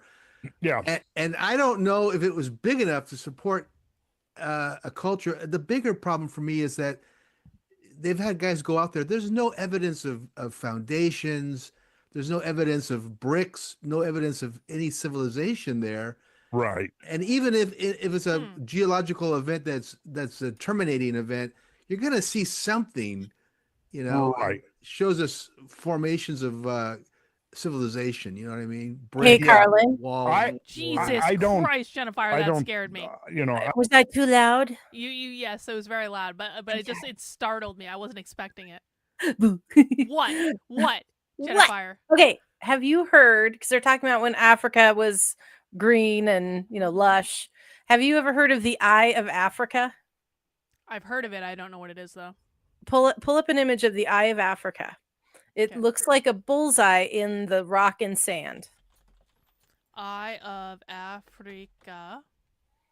Oh, okay. Yeah, I know. I've seen pictures of this before. Yeah, that's where a lot of people are starting to think that Atlantis was. Where is it? It's in like Africa. right here? Well, I know Yeah. Africa's a big fucking place, Jennifer. I was looking for a map. Northern Africa, Saharan Africa. Jeez. Okay, Yeah, but so it's see, like up here. Yeah, so imagine if this was it's by the coast, ish. I don't know how close to the coast it is, but they were an ocean-faring society. But see the concentric circles, Mm-hmm. and there's theories that this could have been a man-made island. There's all kinds of theories about it, but anyway, that's one of the places they're talking about that this could be actually Atlantis or big the is hub it? of it. I don't know. I don't know if it says anywhere, but yeah, I don't know. But Atlantis was the name of like the whole civilization. But I think this was the capital city where that we heard about from the Greek historians. It's like in the Hunger Games where you have the central capital, and then there may have been other places outside. Yeah. Well, every society kind of has their main hub, All right, that makes sense. Yeah. I've studied pretty deeply into the whole Atlantis question, mostly through reading Plato's two dialogues in multiple translations, including even slogging through the original Greek a number of years ago. Wow. One thing is very, very crystal clear. In his dialogues, Plato Atlantis is described as being an island. Yeah. When you're talking about the rechat structure, Reshat structure. I think it's a soft C. Yeah, that's it. That Reshat. formation, geological formation. I gotta let a dog out. Be right back. It's just All right. to me, it doesn't fit the bill. First of all, it's an island. It's not an island. It's like 1,500 feet above sea level, and Plato's pretty explicit that it was an island. And we could do a share screen right now if you wanted, and Let's I could do it. show you Yeah, some things. do a Let's share do it. screen, Okay, so Randall. you see this red line? Yeah. There's Yeah. the reshat structure there. Oh, there it is. Yeah. Yeah, right down here. And then there's two confirmed impact craters, and they form a perfectly straight line. And I just pointing that out because it's kind of a coincidence, I think, unless it's part of the same, because the early first discoveries of reshat structure was that it was an impact crater. Now I think the consensus is that it's a volcanic event. If I go backwards here, let's see. Yeah, this is a cross section now. And it looks like it's this dome-shaped structure here that's down faulted. Like you can see, this is a fault line here, and this is a fault line here. And you got like this down here below, it says like rhyolitic magmas. Magmas like lava, right? Hydrothermal breccia is these up in here. What that is, breccia means broken rock. And this was stuff that was broken rock. The hydrothermal means that it was like hot water, right? And then you've got these different layers here. You've got, like it says, quartzitic sandstone in this upper layer here. Anyways, this is actually showing that there is a subterranean structure to this thing. I'm sorry. You said that you're thinking, or their thinking is that it was a volcano at one time? Well, it could have been, it was probably a magma plume that pressured upwards and created a dome. And here you can see in this, you see this is called That's a box photograph. Yeah. Yeah, this is, so you see, it's actually part of this. There's a huge magma chamber below it. So if that magma is pressuring upwards, it can cause a bulge. Now, think of this. If you've got a layered bulge, Cliff, and then let's say you got a flat and it's multiple layers, and then it bulges up. You still got the layers, but they curve up. Now imagine you slice the top of it off. Well, what you're going to now see is a ringed structure, if that makes sense. It looks artificial, and that's why I can see why a lot of people might have thought it was man-made. Well, very strange looking. When you, let's see here, this is all the scientific work on the reshat structure, which is also called the Eye of Africa. And wow, they've been looking at it for a while. Yeah, this goes back to what was the year here. This goes back, well, that's 2014, but this 2008 right there. 2008, yeah. It was discovered by shuttle flights. Yeah. And it was thought to be probably impact related, but now they're referring to hydrothermalism played an important role in the evolution of the reshat complex. It is responsible notably for the karst collapse central megabreccia formation. Karst is where you have limestone solution and it's almost like a vertical cave, right? Because, caves form in limestone where water flows through limestone. It erodes it out and it creates caves. But if it's like a vertical shaft, it's like a karst. A sinkhole would be like what a karst is, see? Okay. We don't need to get into I've covered all of the hard I geology. think the point I'm trying to make is you are somewhat in agreement with me and some others is that the place that Plato called Atlantis was impacted by this event. We don't really have a mythology of the impact. We only have flood myths, right? Do we have Firestone, fire and brimstone mythology? Absolutely we do. Now here's a satellite view of the reshat structure.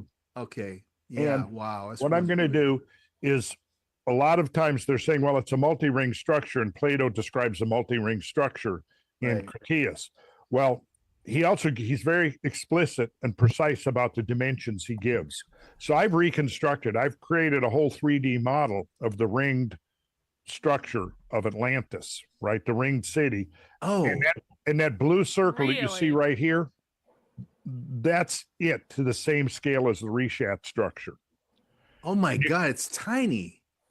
It's huge when you're standing there looking at it, but compared to the Rishat structure, which is like 25 miles wide, yeah, it's much smaller. So you're taking the Plato's or whatever information that we have on the Atlantis seaport, which was rings area, and you reproduce. Oh, is it? Let's see here. So this is what this is as I enlarged. This is the scale, actually, what Plato describes here relative to the Rishat structure. Then just for fun, I enlarged Just for the fun, circular I bet. city to roughly the scale of the Let's Rishat just see if it's structure. proportional. Yeah. And superimposed Just it. for shits and giggles. I Oh, there was you bored go. one night. You see, and it's not really the same when you look at it. It's close enough. But the main thing is that this is the true scale right here. This is based directly on Plato's description. Mhm. Right? Numbers represent the distance in stades, and one Greek stade was 608 feet. That's well Okay. known. So the outer ring was 3 stades. So then the measure of that would be 608 times 3, or 924 feet. And then you had this ring of land, and this is all taken directly from Plato's description of the circular city. Then, so now you would have 924 feet here, 924 feet here. So times 2, you're now up to 1,848 feet going from Yeah, but Plato outer never water saw ring, it. outer Right, that's kind of like land what I'm ring. thinking. Then you It's get kind to of like the it's like, okay, I understand this is a resource. It's kind of like people who use the Bible as a historical document rather than as, okay, here's a piece of philosophy that was created at some point but is not necessarily an accurate version of history because that's not what it is. Yeah. Well, and you're playing a game of telephone over, a couple thousand years with different interpretations and stuff. But I mean, I think he said, didn't Plato say like it was his grandfather or somebody who saw it or something like that? But I don't know, but that Yeah. seems fishy to me. That just the time period does that add up? I mean, is that even possible? Probably not. Yeah. I'm guessing his grandfather lived less than 1,000 years. So, Well, that's what I'm saying. It's like an odd claim to make. Like my grandpa. Well, okay. Well, we can do math, and or his and- grandfather is the one who told him about it. Maybe his grandfather didn't see it, but Yeah, he was the one who told him about it. but his grandfather didn't see it either, and so it's kind of Right. like, okay, so his grandfather heard a myth one time about something. And, okay, Yeah. fine. It's good, like from a, storytelling perspective, like stories passed down through the annals of time, sort of thing. But it's also just like, Yeah, I I think know. it's such an interesting story to tell, though, about a ringed city with all these ports, and so it's memorable, and it's why it captured a lot of people's attention today too, because it sounds so interesting and it's ancient and woo, So I don't know. I mean, it could be something that was remembered accurately enough for him to write about it, but it's not going to be accurate.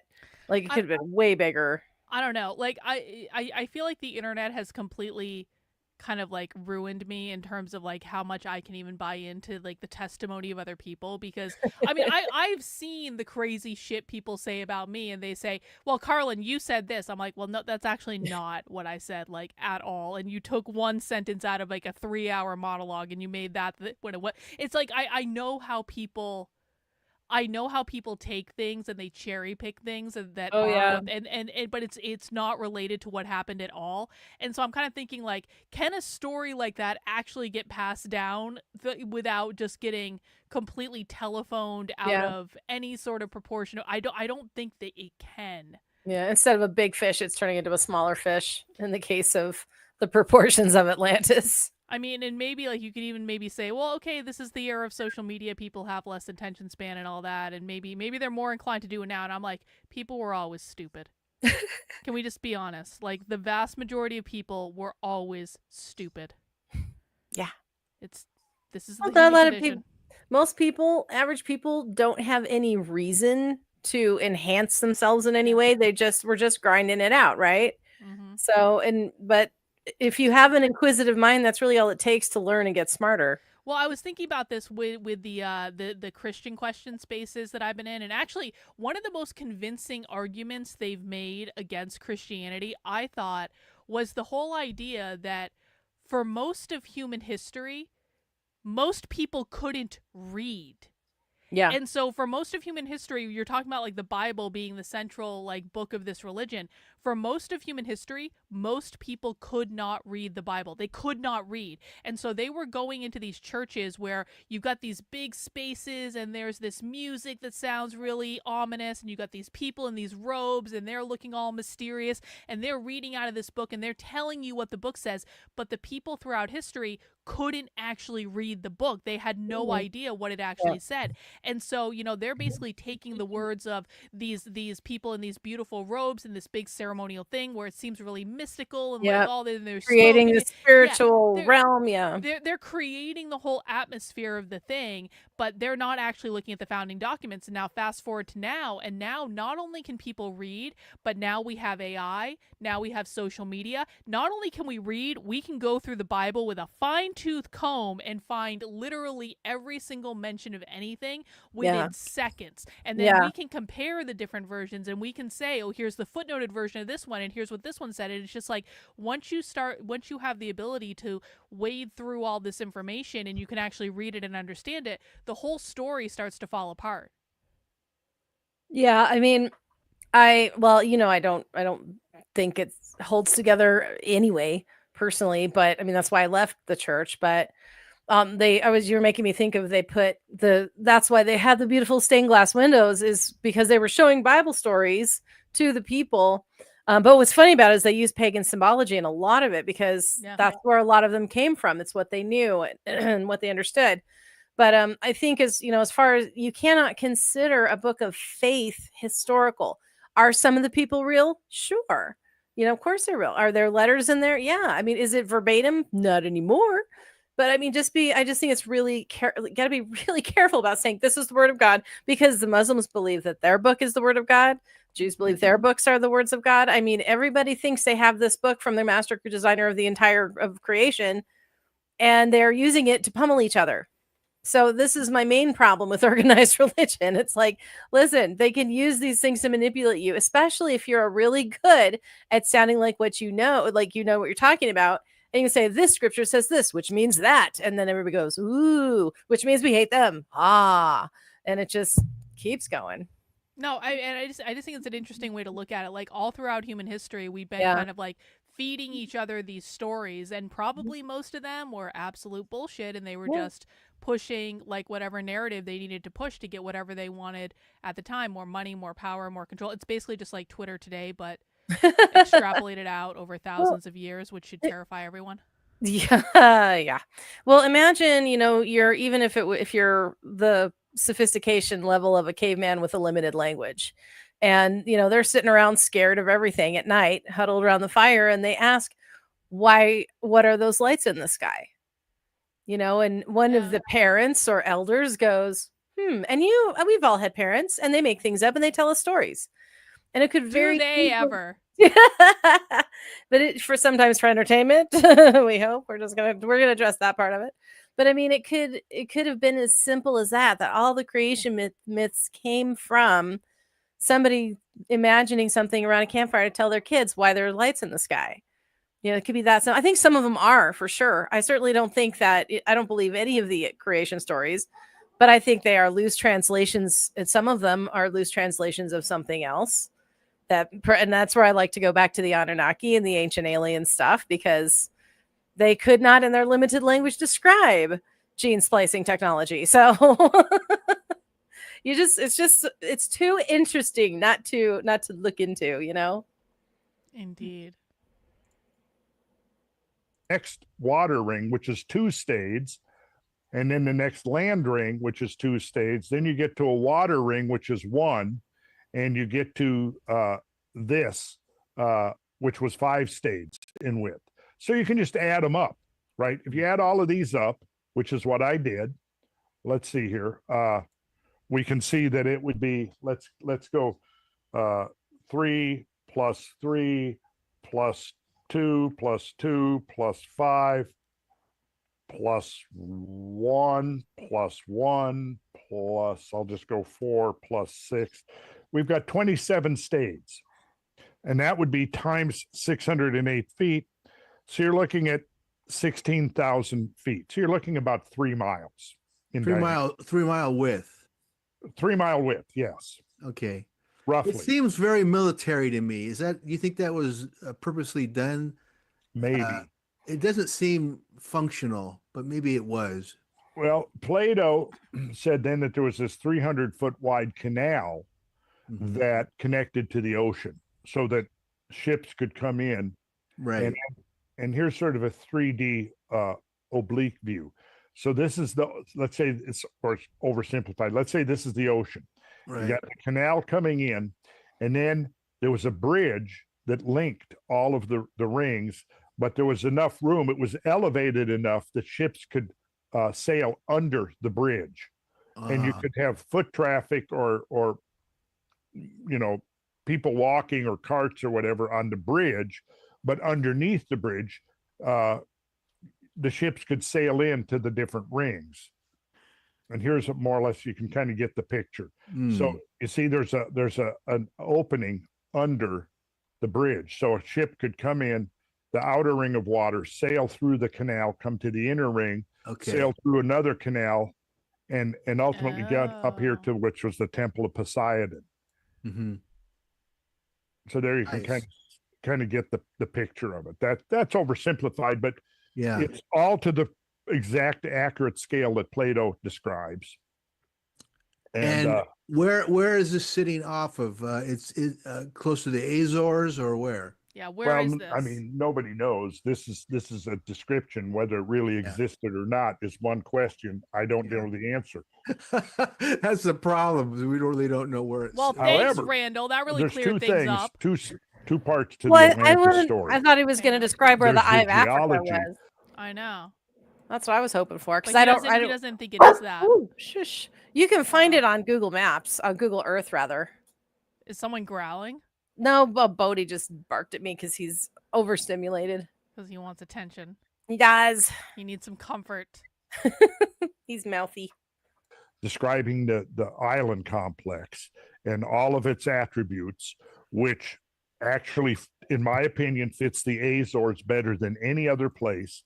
Then there's the second part, which involves the description of this city, and which is phenomenal on its scale, right? Well, we could take the city completely out of the story, and we would still have a potential Atlantis in the region of the Azores that could have been a seafaring culture, but without all this infrastructure. See, there's two parts. Is this scale of this infrastructure plausible? I don't know. It would be an enormous undertaking to actually have built this thing, right? But on the other hand, the geological description that Plato gives is pretty much right on for describing the Azores. And what the science now tells us is Azores is a part of a microcontinent.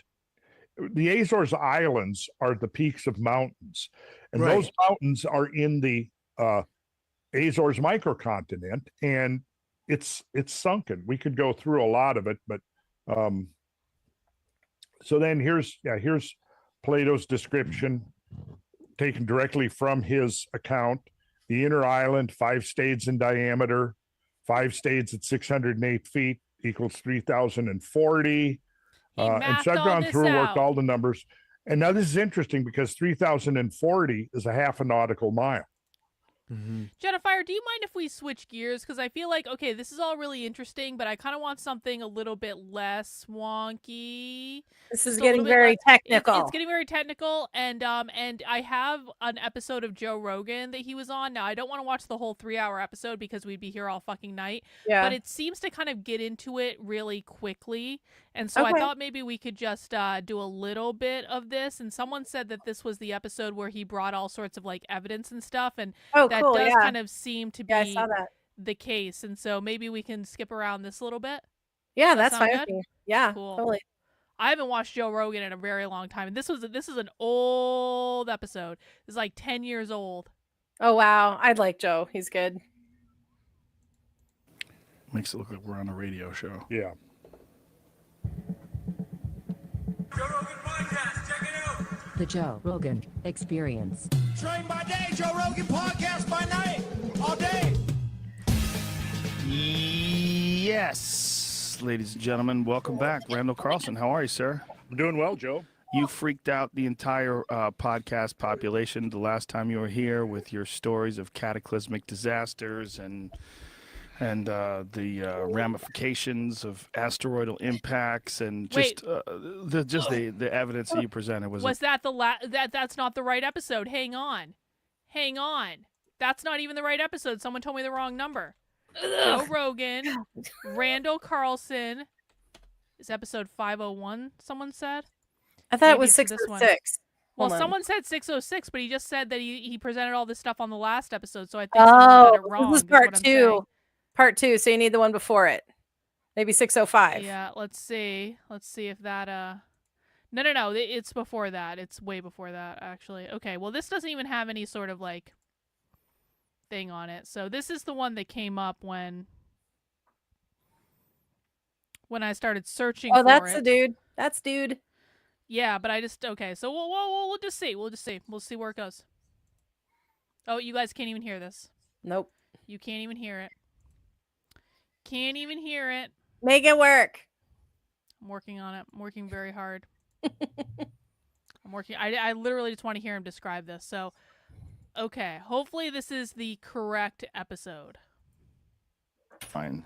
There's videos of us actually having parts of the conversation, but there's music in the background. We're at the comedy club in Crazy Atlanta. shit going on, yeah. So, you first, I don't remember what we first started talking about, but you blew my mind when you started talking to me about the Holocene crater, and that this pretty distinct evidence that, you know, there's been more than one event on this earth besides the one that everybody knows about, the 65 million year ago one where the big chunk of rock hit the Yucatan and killed the dinosaurs. But there's been a series of those, and that these things may very well be responsible for a lot of the cataclysmic stories that are in Epic of Gilgamesh, the Noah's Ark story. All these different fables and tales of ancient traditions may be based on these cataclysmic disasters. And now, since we've spoken, science has started to validate a lot of your theories and ideas even more substantially. The discovery of this nuclear glass that they find all throughout Europe and Asia. Tell me about all this stuff. Yeah, well, did explain you catch yourself. the thing about a month ago? I think it was in the New York Times. Most of the major newspapers, a group of former NASA astronauts and scientists came out, said new evidence was showing that we're probably somewhere between 3 and 10 times more likely to encounter things than anybody had previously been estimating, even 5 to 10 years ago. Yeah, it was a pretty major article in most of the mainstream media. You mean by encounter things by getting hit by something? Yes. Of course, you remember what happened on February 15th of 2013, right? What happened on February 15th? Was that the Russian? Yeah. And what was really interesting about that is because everybody was, at least people who are interested in this sort of thing, were kind of looking to the sky anyway, because this was the closest pass of an asteroid coming within 17,000 miles of the Earth. At the same time, this object totally out of the blue came in and exploded over Chelyabinsk, Siberia. So it was very interesting and coincidental, if there are such things as coincidences, that here, when we're expecting this very close flyby of an asteroid, a near-Earth asteroid, coming actually within our geosynchronous satellites, within the orbits of those satellites. Wow. At the same time that this object is coming within 17,000 miles of the Earth, suddenly, unexpectedly, here comes this second object and explodes with the force of about I believe it was about a 50 kiloton nuclear weapon. And of course, it had exploded quite high, about 18 to 20 miles in the atmosphere. And so it didn't kill anybody. However, the thing to bear in mind is if that object had been just a little bit bigger, or it had been a little bit denser, or the angle of approach had been a little steeper, instead of 1,600 injuries, there probably could have been 1,600 or more casualties. At that point, I think the world would have really sat up and taken notice. But it was basically just a warning shot. It seems to me that our knowledge of asteroids and meteor impacts and things of that nature, our actual experience on it is based on this short window that we call human history, Yes. which is, for the Earth, such a brief, tiny blink of an eye. It is. Although I like to point out there that, when you say human history, we're talking, 4,500 to 5,000 years ago. Generally, I think most historians of ancient history will usually say that the emergence of cuneiform writing in the Middle East marks the beginning of official recorded history. But you got to bear in mind that we modern humans have been around a lot longer than that. Right now, as far as the hard evidence goes, which is what I like to refer to, which means skeletal remains of humans that, as far as we know, are basically no different than modern humans. If you put flesh on them and dressed them up in modern clothes and they walked down the street, you wouldn't think they were anything unusual. Modern skeletal remains of modern humans are now dating between 150 and 180,000 years. So when you think about that, compared to what we actually have of our record of history, our record of history is 1/20th, 1/25th, 1/30th of the actual time that we humans have been here. Now it could be that modern humans have actually been here much longer than 180,000 years. We have no way of knowing at what point we moderns first appeared on this planet. But when you think of 180,000 years compared to, let's say in round numbers, 5,000 years, it means that there's a lot of the human story missing. And the thing that's always intrigued me is that, given the assumption that they would have had the same intelligence as us, they've got the same brain case size, the same cranial capacity, so one would assume that with brains as big as our modern brains, they were able to think, they had forethought, they were able to plan ahead, presumably have have some kind of a tradition that could be passed on from generation to generation, and accumulated learning. But what we see is that there's basically no record to speak of what people were doing culturally. And that has led a lot of scientists to assume that for all those tens of thousands of years and hundreds of generations, that people were essentially living nothing more than a subsistence, kind of hunter-gatherer existence, right? But what they haven't taken into account is the extremity of some of the global changes that have occurred in the interval that we humans have been here. And as we go through our discussion today, and we'll pull up some images, I think you'll begin to get an idea of how extreme and how sweeping some of these changes have been, and why in the aftermath of those changes we shouldn't expect to find a whole lot of hard cultural evidence. Because what you'll hopefully begin to appreciate is that were some of these events of the scale and magnitude that have happened probably a dozen or more times in the 150 or 200,000 years that we've been here, were those events to occur today, 10,000 years from now, archaeologists would be sifting through the rubble looking for any kind of evidence that we had ever been here. And that's the thing we have to get into our consciousness. And I guess if there's any implication to the work that I've been doing, is that we certainly can't take our present position for granted. It seems very difficult for us to put into perspective numbers like 10,000 or 100,000 or 1,000,000. We know that the universe has been around allegedly for 14 billion. Yeah. So the Earth is 4.6 billion. Those numbers are so weird to us. They don't register. They're just like, I know Unless 4 you're billion dealing with is the national more than budget. 400,000, but both of them are alien. You know what I mean? It's like, I don't think we could really real. wrap our head around the idea that 10,000 years is such an incredible length of time that if you left a car out for 10,000 years, within 3 or 4,000, it would be absorbed completely by the Earth. Joe, within 3 or 4 centuries. Really? Oh yeah, I mean, if you look at, That's steel so body cars. I remember crazy. very well as a kid, not far from where we Well, lived, and there was a that's auto why junk, Hang on. auto graveyard, Go and ahead. that's why, when people say, well, if anything, if the pyramids were about 12,000 years ago instead of 4, then if we had advanced civilizations, how come we don't see any big buildings and skyscrapers? And it's like, well, not everybody may have built out of those materials, for one, but also, just like he's saying, people do not have a concept of the enormity of time that is, and how it will render everything to dust. There'll be nothing left, especially if you're dealing with catastrophic forces like a mega flood, or I think someone else said, like, during that time there were some volcanoes going off. So, I mean, you're talking ultimate, like, total wipeout.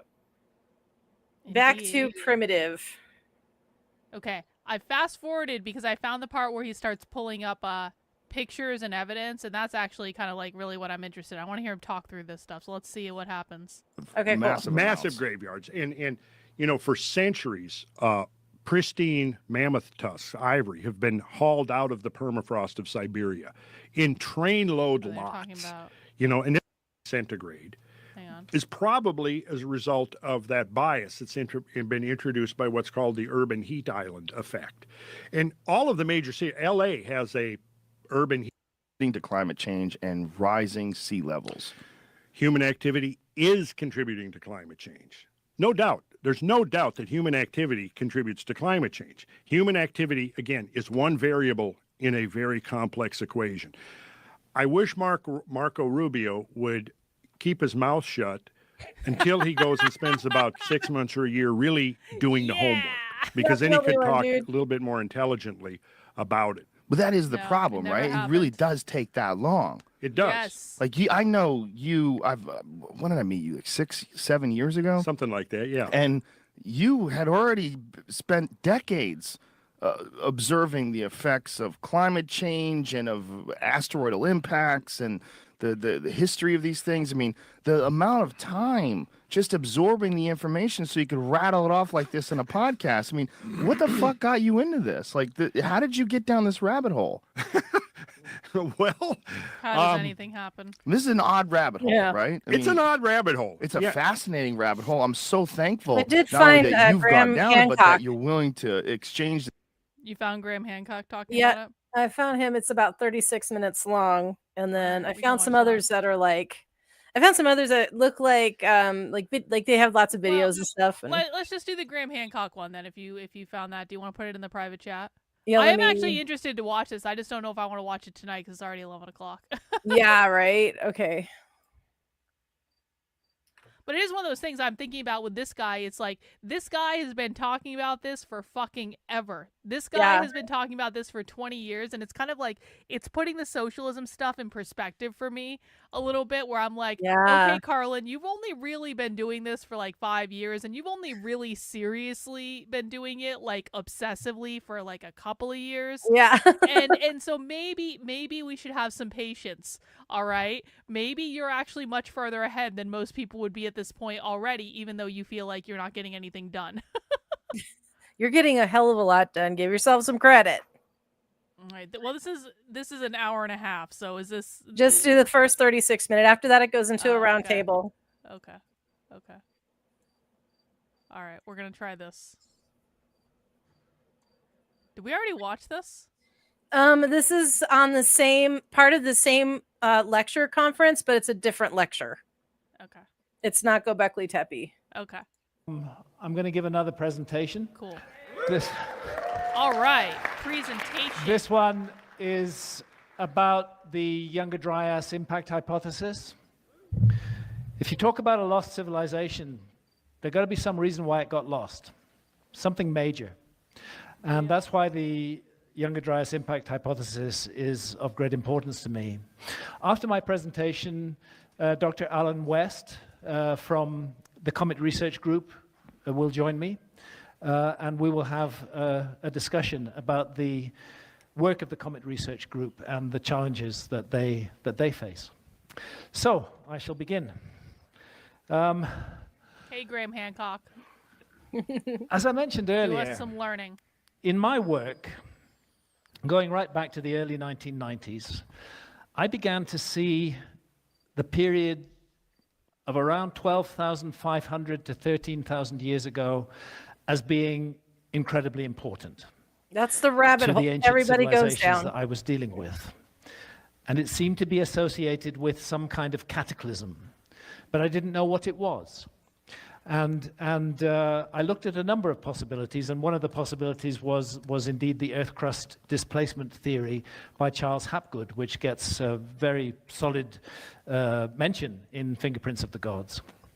But there are a number of problems with that theory. If that theory were correct, and I'm not totally ruling it out, if it were correct, it would be an utterly devastating global cataclysm if the Earth's crust were to shift. But then, in the 2000s, particularly since 2007, I came across the Younger Dryas impact hypothesis, which was then a new hypothesis. And I realized that the cataclysmic incident that I was convinced had taken place between around 12,500 and 13,000 years ago was exactly being described by the Comet Research Group, that this is what they were focusing on, a global cataclysm, precisely of the kind that could have wiped a civilization from our memory. So I want to talk a bit about the YDIH, the Younger Dryas impact hypothesis. It is not a fringe hypothesis. Everybody behind the Younger Dryas impact hypothesis is a solid, massively credentialed scientist. We're dealing with people who are absolutely mainstream scientists, but they are taking a position involving catastrophes. And something about science, particularly geological sciences, they don't like cataclysms, they don't like catastrophes. And the Younger Dryas impact hypothesis has faced a huge amount of very bizarre attacks upon it over the years from other scientists who seem to want to get rid of it for some reason. So look, this is our home, the Milky Way. We're in the Orion Arm, and we're orbiting the center of the galaxy at about 515,000 miles an hour. Just consider that. We don't have that sense. I mean, we know the Earth turns, but we are actually in orbit around the center of the Milky Way galaxy at 515,000 miles an hour. And look at these figures. There's the 514,000. But the Earth is spinning on its own axis at 1,000 miles an hour if you're at the equator. 1,000 miles an hour. We're sitting on something that's running at 1,000 miles an hour. And it's going around the Milky Way galaxy. So it takes 225 million years, despite that vast speed, for our solar system to make a complete circuit of the center of the Milky Way. So we've had about 20 galactic years since the Sun and the Earth first formed. Now here's the funny thing. The Earth's orbit around the center of the Milky Way is not on a flat plane. The Earth does this. The whole solar system does this kind of sinusoidal motion as it orbits around the center of the galaxy. And it has been suggested that this motion, as we pass through the central plane of the galaxy every 27 or 30 million years, puts us into a dense and dangerous area of the galaxy where we're much more likely to receive comet impacts than we would at other times. And there is a theory that these 27.5 million year cycles are a result of that interaction with the dense central plane of the galaxy. And there's been a lot of good science published on this. I think it's very interesting. It suggests that mass extinctions events on Earth may occur roughly every 27 to 30 million years, potentially linked to the solar system's passage through the crowded midplane of the Milky Way galaxy. The scientific work was done by Rampino and co-authors. They note that the solar system passes through the midplane of the galaxy approximately every 26 to 30 million years. They speculate this could cause increased encounters with dark matter, disturbing cometary orbits, and so on and so forth.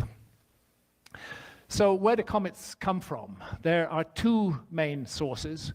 One is the Kuiper belt, and the other is the Oort cloud.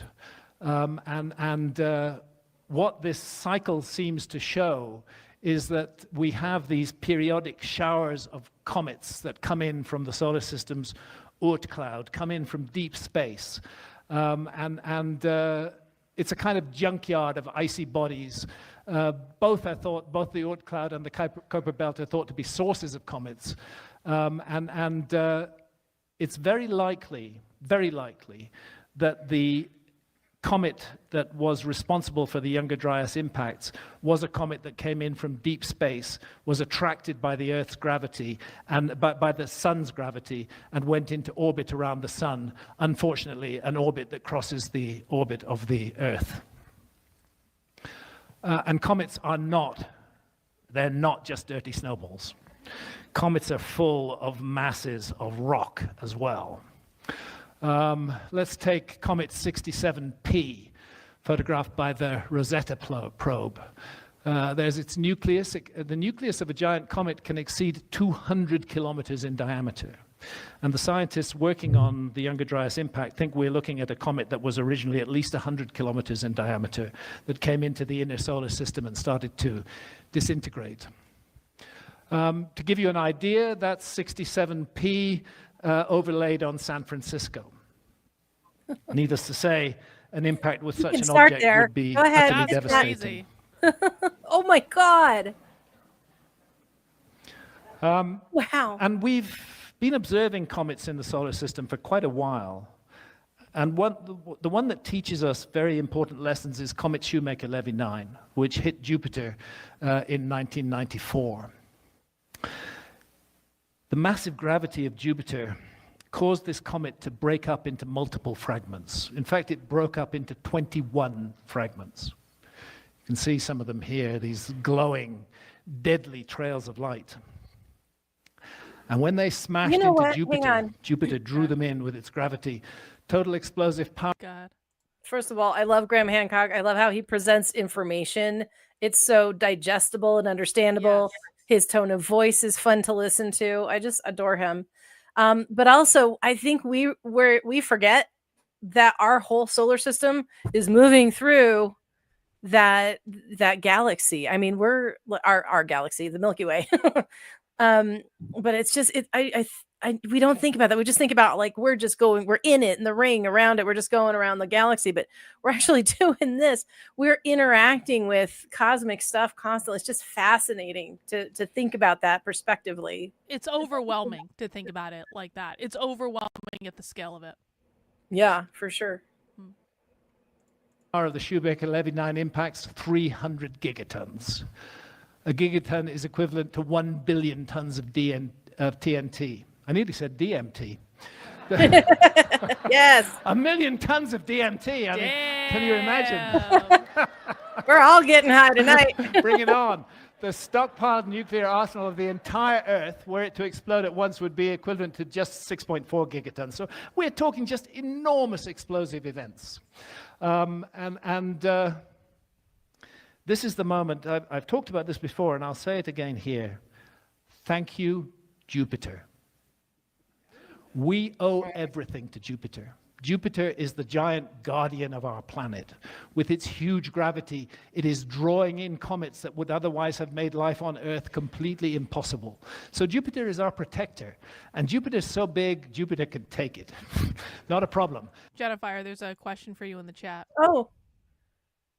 Have I ever watched art? No, I haven't seen much of this work myself. Interesting. Phoenix phenomenon in particular. Ooh, that sounds interesting. I don't know. Yeah. Art cakes. Ooh, I'm gonna look it up. Firstly, how do you freaking say it? Got to get AI to teach you how to pronounce that. Yeah. Okay. Things hit the Earth, we'd be done for. Yeah. Archaics. So, of course, the biggest impact event that we all know about, that's still in current discussion, is the so-called KT or the Cretaceous Paleogene event, as it's now called, that made the dinosaurs extinct at the Cretaceous Tertiary boundary, you can see that boundary. It's a boundary layer, and there's a huge extinction follows it. These days, there's quite a lot of thought that the object that made the dinosaurs extinct wasn't an asteroid, it was a comet. That is still an argument, it's still a theory. Whether it was a comet or an asteroid, What is the difference? we know what it did, and what it did was massive. What's the difference of what?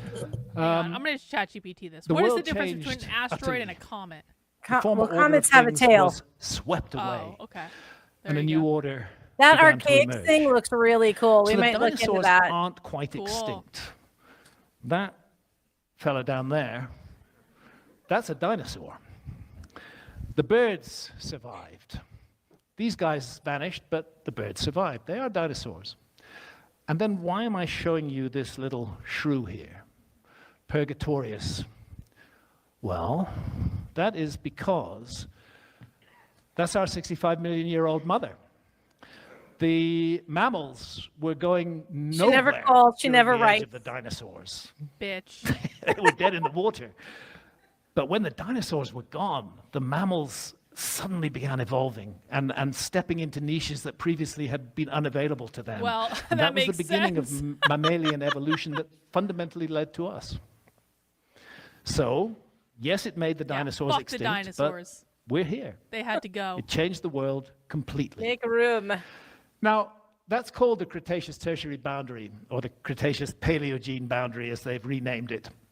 You can see that it's a very distinct boundary layer in the rock, and it's full of what are called impact proxies. They're full of the evidence that there was a cosmic impact, even though there may not be a crater immediately visible in the area. These include iridium, carbon microspherules, nanodiamonds, shocked quartz, melt glass, suicide and other minerals melted at extremely high temperatures, more than 2,200 degrees centigrade, the boiling point of quartz, across a wide area of the Earth's surface. And here's Luis Alvarez and his son Walter Alvarez at the KT boundary. They faced exactly the same kind of bullshit that the Comet Research Group is facing today. They couldn't produce a crater initially, and the scientific community turned on them, savaged them, sought to destroy their reputations, said they were making it all up, it was false, it was wrong, it was fraud, it was a hoax. Yeah, the scientific but it community. wasn't. It was real. Suck.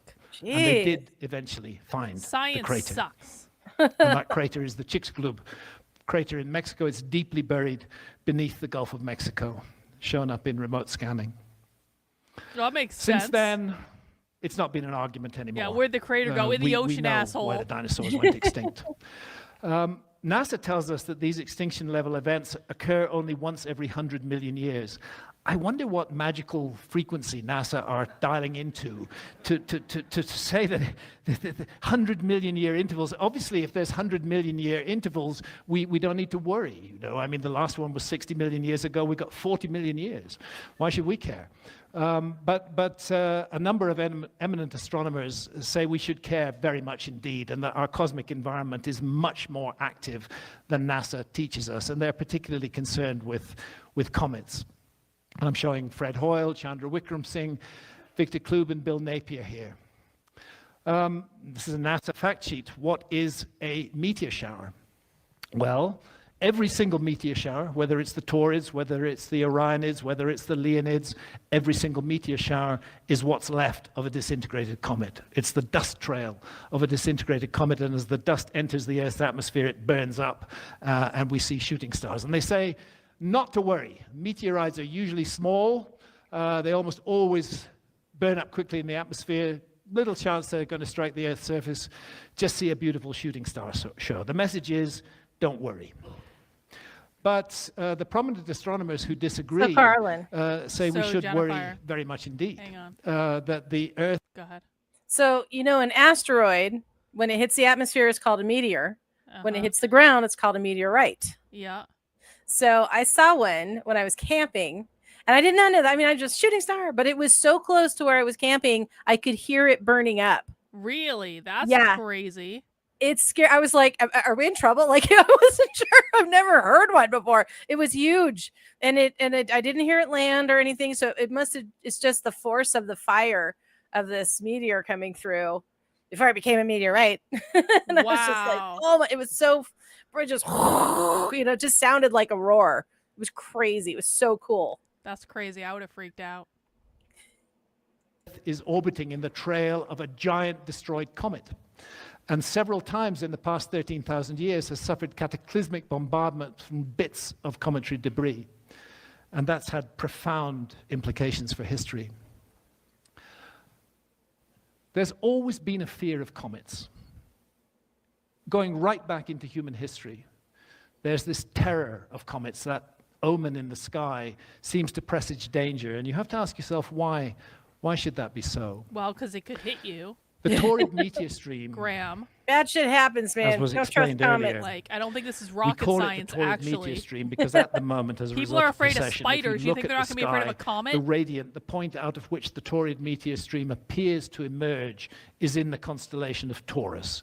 It isn't coming from Fucking the Taurus. constellation of Taurus. That is just a visual illusion. That's the bit of the sky Fucking that it Taurus. appears to be coming Taurus from, and that's are why it's called almost the Taurid. Taurus are almost as bad as Pisces. Almost. Almost. And do you know what Big Tech's moon sign is? Is it a Taurus? It's Taurus. He's a fucking Pisces sun and a Taurus moon. That's not going on anymore, right? Is he over it? No, Is he- he's haven't moved totally on? being like quiet right now, and he's not causing Nice. trouble at all, which is nice. I just like it's just kind of like funny because Joshua always told me like the sign after a sign is a retribution to the sign, and so Oh. it's like you want to know why I fight with that one in particular? Pisces, Aries, Taurus. Just saying. It's like the retribution to the sign. I don't know. I get along with both signs on either side of me. I love Really? Sagittarians and I love Aquarians. Well, maybe it's just Yeah, that no. I'm destined to fight with that particular Pisces. I don't know. But Taurus fucking suck. No, Taurus in general. Like Candace Owens is a Taurus. Oh, that doesn't Fucking surprise me. The asshole that doxed Aaron is a Taurus. Oh, wow. Yeah, I do not have a good experience with Taurus. Oh, my. That's unfortunate. I don't have a whole lot myself. No offense to any Taurus watching. If you're a Taurus, I'm sure you're fine. There are good You're and bad right. of everybody. If you're a Pisces, you suck and get off my channel. But No, don't you say that. There's some nice ones out there. I just don't date them or do business with them. Exactly. He's like, if you just stay in the chat, if you stay away from me and just occasionally comment in the chat, we'll be fine. I can be totally friends. I just can't do anything else. Yeah. Meteor stream. The Taurid meteor stream Taurus. is 30 million kilometers wide of cometary debris. Some bits of it are just dust, and some bits of it are very large, including Comet Enki. If you read the mainstream coverage of this, they'll tell you that Comet Enki, what's left of it, was the source It's an of the interesting Taurid name. meteor stream. I disagree, and so do most of the scientists working on this. Comet Enki is one of the fragments You know of who the Enki original is. very I know who large Enki comet is. that was Yeah. broken up in the gravitational field of the Earth and the Sun. And then Olgiato Rudniki, 19 of the brightest near-Earth objects that are several kilometers in diameter, are in the Taurid meteor stream. It takes the Earth several days to pass through the Taurid meteor stream. It's so big. The Taurid meteor stream is full of filaments of debris. Some of those filaments are very small debris. Some of them are much larger debris and much more dangerous. We pass through it twice a year. I've likened it in the past to We pass through it strapping on a twice a year? blindfold Yeah. and crossing Oh, an shit. 8-lane highway. That's why and we're getting a just new hoping comet this that you year. don't get This hit is by a truck. this is like a fucking game of Frogger. This is like for several days every year we are playing a fucking game of Frogger. Yeah, pretty much. Just don't get hit by the big truck. Wow. Whatever, man. Let it be a motorcycle at least, rather than a truck. See? And that's the origin of the Taurid meteor stream. There's two parts of it. The beta Taurids, they're encountered in June and July. And then you have the Taurids in November, which are sometimes called the Halloween fireworks. So we cross the Taurid meteor stream in June, July, and we cross it in October, November as well. And it's pretty clear, and again, this was touched on, I think, by Randall earlier, that the Tunguska event, this cataclysmic airburst over Siberia in 1908, fell out of the beta Taurids. That the 30th of June 1908, the date of that impact, is the peak of the beta Taurids. It would be most extraordinary if this wasn't a Taurid object. But it exploded in the atmosphere, technically an airburst before reaching the ground, and this is the effect. exploded in the sky at an altitude of about 5 to 6 kilometers. Date was the 30th of June. The object is thought to have been about 60 meters to 190 meters wide. That airburst was utterly cataclysmic. It flattened 80 million trees across an area of more than 2,000 square kilometers. That's an area larger than London. This thing, if this had exploded in the sky over a major city, we would all be very concerned about the Tauride meteor stream right now. It's just a lucky accident that it exploded over a completely uninhabited area of Siberia in 1908. If it had exploded over a major city, that whole city would have been wiped flat. It would be gone. So the astronomers have been looking at the sky, coming to the conclusion that we're looking at the debris stream of a fragmented giant comet through which we pass twice a year. Other scientists, Comet Research Group, have been looking at the ground and making disturbing new discoveries. This is Bill Napier, who's one of the astronomers. I'm going to be honest. I don't think I needed to know this information.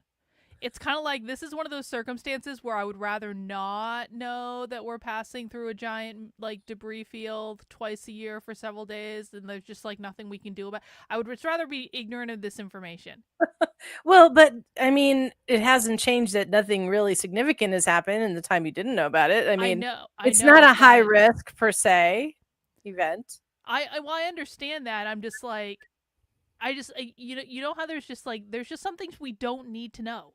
I didn't need to know this. This is not going to enhance my life in any way. This is not going to reduce my anxiety. This is not going to make my life better. It's just like a giant looming thing over like, oh yeah, we really, like, in reality, we could get hit by a comet. Like we really could, and then we could go into nuclear winter and everything would be fucked and the world would be over. We'd all be dead. It would be miserable and awful and like, I just really didn't need to have that in the back of my head. You know what I'm saying? Well, this is kind of how I felt about when I found out about Yellowstone, about the caldera in Yellowstone. I was like, I really didn't want to know anything. It's like the biggest caldera. It's one of the largest calderas, if not the biggest in the world, and it goes off every so many thousands of years. And it's like some people are saying we're overdue. There's bulbs. Oh, okay. Yeah, and the last time it went off where I live was covered in 12 feet of ash. And I'm nowhere near Yellowstone because there's a radius of survivability.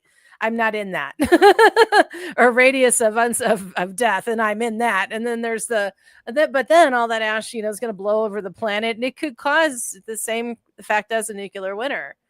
So it's there. Did you ever watch Preppers? Do you remember that show? No, Preppers? I don't want to think about the things on that. I know of that show. But it's like this is another one of those things. Like, I don't want to think about that. And I know you're a little bit of a prepper, and I know I probably should be more like responsible. But I don't want to think about a worldwide catastrophe in which I need to have fucking beans or something stored in my basement. Like, I don't want to think about that. Like, it's just like if the end of the world comes, Jennifer, you know what I'm going to do? I'm going to smoke a fuck ton of weed all the time until I die. That's what it's going to be. That, and maybe I'll be around friends, and hopefully I will be, but that is going to be what, like, I'm not going to be fucking doomsday preppering. I'm not going to be trying to rebuild civilization. I'm just like, I'm going to get really fucked up, and then I'm going to die, and then I'm going to go into spirit world, and I'll be reborn someday, and it'll be fine. Well, you know what? Like, I think the top 3 reasons people prepped on that show was Yellowstone, a comet, and I believe a EMP. And EMPs could happen too. It could be natural from the sun, or it could be from an enemy. I don't know. This is why I like to kind of at least have 6 months of stuff, because it worked out when we had COVID. I dug into all my supplies. We were happily fed, plenty of toilet paper, no problems. But it's like, shit happens. Sometimes it's the government being stupid. Sometimes it's space throwing rocks at us. I mean, we never know. It's not cool. I don't want to think about this. I already have to think about socialism. I have to think about fucking doomsday prepping. This is too much. I'll give Victor a new hobby. Victor's been working on this model car thing Victor likes to switch hobbies every now and again. So next hobby, Victor can become a prepper. He'll be really good at it. He's a Virgo. He's autistic as fuck. Like, he can do the doomsday prepping. If you send him down that rabbit hole, you might regret it. Well, see, this is what I'm saying. I'm like, you can watch videos on the internet. You can learn how to do this stuff. Like, this is going to be like his new favorite thing. Yeah, I'm into gardening and canning and food preservation and all that stuff. My husband does the hunting. We're all good. I know how to purify water with like a matchstick and some charcoal. I mean, like I'm exaggerating, but I mean, yeah, this is why you come to Jennifer's Bug Out Ranch. Yeah. Whenever you're, we get you're it. buying the doomsday ranch that I will eventually, live out the rest of my life Yeah. at. We'll get you an old fashioned like transistor radio, and you can still do anti-socialism broadcasting. That'd actually be fucking cool. Like Down in the bunker, counter revolutionary radio. Yes. That's what I should do. Counter revolutionary radio. I love it. Dispatches from the outpost or whatever the fuck. Yeah. Perfect. That would actually be a great kind of book. It's like imagine see now that I know how to write fiction and I'm kind of like I feel like I'm like understanding this better now. Yep. Like what if I wrote a book where I'm like in some doomsday outpost and it's been like 3 years after the Marxist revolution and the cities are all going to hell and I'm just running like a transistor radio station out of this shack on this outpost. It's called Counter Revolutionary Radio. That would actually be a cool ass book. Well, I love how you can use fiction to transport your message. You do it very well. And there are about, how many have I found now? 3 or 4 channels on YouTube where it is radio casts. You're listening to the news or the radio during some kind of end of world event. And I'm hooked. I'm so addicted That would to be them. cool. I They are gotta awesome. go check those out. I can do that for the Socialist Revolution. Yeah, Like, it'll give you I a could clue do the on how to radio put it together. during the revolution. Yes. Yo, it's like you're it's like listening. Red Dawn. Totally. Yeah. You're listening Yeah. to the radio and then all of a sudden the emergency signal comes on and they're like, okay, this is just in, we're getting some news. Downtown is been put under an alert. And then it's like, it's real life. And then it has some of them have mock commercials in them. You don't need to do that, but it's all different kinds of styles. This one guy is already in his bunker. He's like, 3 days ago, the lights went out. And it's like, oh my God. They're so good. I love them. I could get the AI to help me write these and I could do like a weekly I could start a new show that the AI just like writes and I do like a new YouTube channel. It's like actually like Counter Revolutionary Radio or something where it's just like that and the Marxists took DC today. And I built out a whole fuck off war like War of the Worlds. War of the World. Yes. Oh, this is a great fucking idea. This is really good.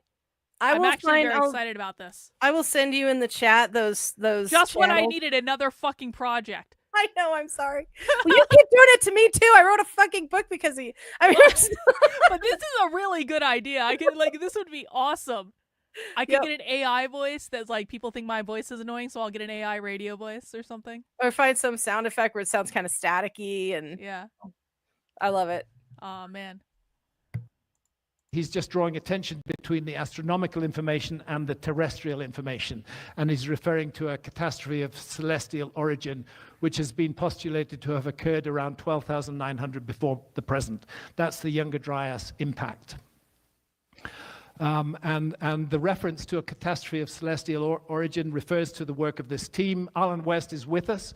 He'll be joining me on stage shortly. James Kennett, Richard Firestone, James Whitker, Albert Goodyear, Christopher Moore, and 60 others, major scientists in their field, highly respected individuals who are convinced from the evidence that the Earth was hit not by a single object, but by multiple objects, a sort of shotgun scatter of objects, many of which blew up in the sky, some of which probably hit the North American ice cap. And they've presented compelling evidence for that. If you look at the world during the last ice age, you can see North America, particularly the northern part of North America, was covered in an ice cap 2 miles deep. So also northern Europe. Sea level was 400 feet lower than it is today. Why? Because all that water was in those frozen ice caps. Here's the graph of the last phase of the ice age. The last glacial maximum generally put it around 20,000 years ago, approximately, when the last glaciation reached its maximum extent. Then after that, the world did begin to warm up, and it warmed up quite politely and quite gradually. And it must have been glorious for the people in the world, particularly in high latitudes, to see that warming effect. But then suddenly, around 12,800 years ago, global temperatures just rocketed down. And they went back to the same level that they were at the peak of the last ice age. And then you have 1,200 years of extremely cold weather. This is the period when all the great megafauna go extinct. And then, around 11,600 years ago, the world suddenly warms up again. Very dramatically, very suddenly. And that period of 1,200 years, that's called the Younger Dryas. That's the name that's given to it after a particular kind of alpine flower that flourishes in cold conditions. So we're looking at it's after a a flower. huge I was wondering about extinctions of the megafauna, both in North America and in South America and in Europe and in Siberia, all over the world. That this was a cataclysm of radical climate change, there's no doubt about that. Nobody disputes that. But the question is, what caused it? What caused the cataclysm? Why did the climate change so suddenly? What happened?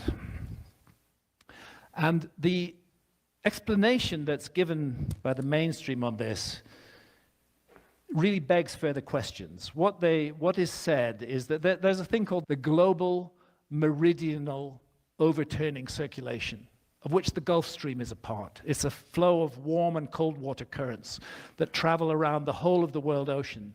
And the Gulf Stream in particular plays a very important role in keeping the northern latitudes warm. And the suggestion is, the mainstream view is, that there was flooding out of glacial lakes on the American mainland, and that this flooding of cold water interrupted the overturning circulation, the kind of central heating system of our planet, and caused our planet to get much colder. Now, there's no doubt that is the mechanism, but the question is, why? Why was there so much meltwater released into the world ocean that it could actually stop the Gulf Stream dead in its tracks? And that's a question that the mainstream has never satisfactorily addressed, in my view. But what is clear is that at the beginning of the Younger Dryas, at the very moment when the world is suddenly getting cold, something really weird happens. Sea levels rise suddenly. There's a dramatic pulse of sea level rise. It's not an enormous rise. It's 2 to 4 meters within a few decades or less of YD onset. Why is this puzzling? Because we are entering a period of deep freeze. In a period of deep freeze, you'd expect the ice mass to grow and sea levels to fall. You wouldn't expect the ice mass to carve off huge amounts of water, dump it into the world ocean, and cause sea levels to rise. But that's what happened.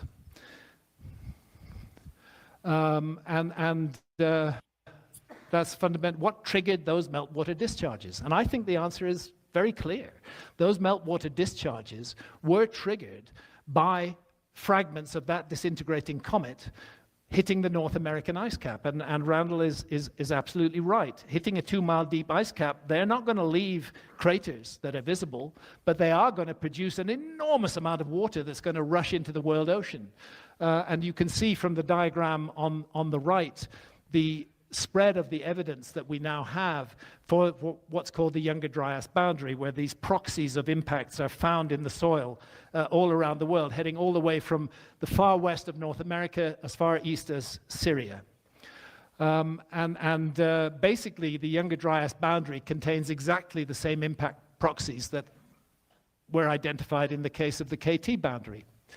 And we can look at it here. There's Murray Springs on the left. You can see the Younger Dryas boundary. It's about the hand's width in size. And again, all over the world, Gainey, Michigan, Lommel, Belgium, iridium, nanodiamonds, sedimentary layers in Murray Springs. It's just all over the world. I'm with Alan West here at Murray Springs, and he's showing me the black mat. This is referred to as the black mat. This is where the primary evidence for the Younger Dryas impact hypothesis is found, because that black mat is full of the proxies that could only be caused by airbursts or impacts from an extraterrestrial object. That's crazy. And actually at Murray Springs, this is the excavation of Murray Springs. They're excavating a mammoth there. They gave her a name, Eloise. And that black mat was found draped over her body. That mammoth died in the Younger Dryas impact. Wow. And I'm not going to try and read these papers to you. I just want to show you that the Comet Research Group is an extremely serious group of people who have faced unwarranted opposition from other scientists and who are bringing very important information to the field and are doing so in the right way. They're publishing that information in peer-reviewed journals. And it just goes on and on and on. The evidence that they have brought forward, and at the same time, the sneering dismissal of other scientists towards that evidence, that is also part of our fight for the past. You know, I mean, the more I'm on the internet, the more I have the general rule of thumb of, if there are a lot of people whining and complaining about something and just behaving in general like unhinged retards and trying to silence other people, I'm going to go look at them and be like, what the fuck are you doing? And why are you doing it? And who's paying you to do it? Because this doesn't make any sense. These people have a different opinion. This is not the cause for a fucking meltdown and smear campaign and worldwide like kvetching over whatever you're upset about at any given time. Just have an intellectual discussion. But the people whining and complaining never, ever, ever do. They never have an intellectual discussion. I mean, have these people ever debated any of these scientists that call them whack jobs? I want to say, God, I want to say there was one once, and I think Graham Hancock took him on, but I feel it's like one of those memories where it's like, it sounds familiar, but I'm not sure if it's true. But I do know that it's a lot of back and forthing through social media and stuff. There's a lot of scientists that go after Graham Hancock and that have attacked him personally and made his life very difficult and trying to discredit him and stuff. And it's not just him. There's others that people go after, but I don't know why they're so threatened. I mean, science literally is about discovery. Why are they so scared that this is what archaeology is all about, is uncovering history, our past, our distant past. And I don't know why they're so threatened by it. And that's why I keep going. That's why my conspiracy theories just start going, wee, because it's got to be, it's not something that's going to make sense. So, and I think you're right. Who's paying you? Who's coaching you to do this? For some reason, they don't want us thinking we're older than we are. So it's got to be the reptilians. And well, I mean, like, who knows? But like, I've gotten very good at identifying when people are just sticking to a narrative, because it's like they just behave. Like, I've actually studied this. I've watched people like looking at their Twitter accounts and how they speak to other people and how they, I mean, because it happened to me, and then I started noticing the same thing happen to other people, where people go into people's replies and no one ever looks at the replies, and so no one can see like the replies after replies after replies, like that people are making, just saying, do you know this? Do you know she's crazy? Do you know? Well, and it's so consistent. Yeah, they're attacking oftentimes will attack the person's character or their personality assassination, and not what they're saying. Oh, he's just crazy. Blah, blah, blah. It's like, well, why? Why do you think that? Because we've already proven blah blah blah. And it's like, well, have you though? I mean, yeah. Trust the science. Yep.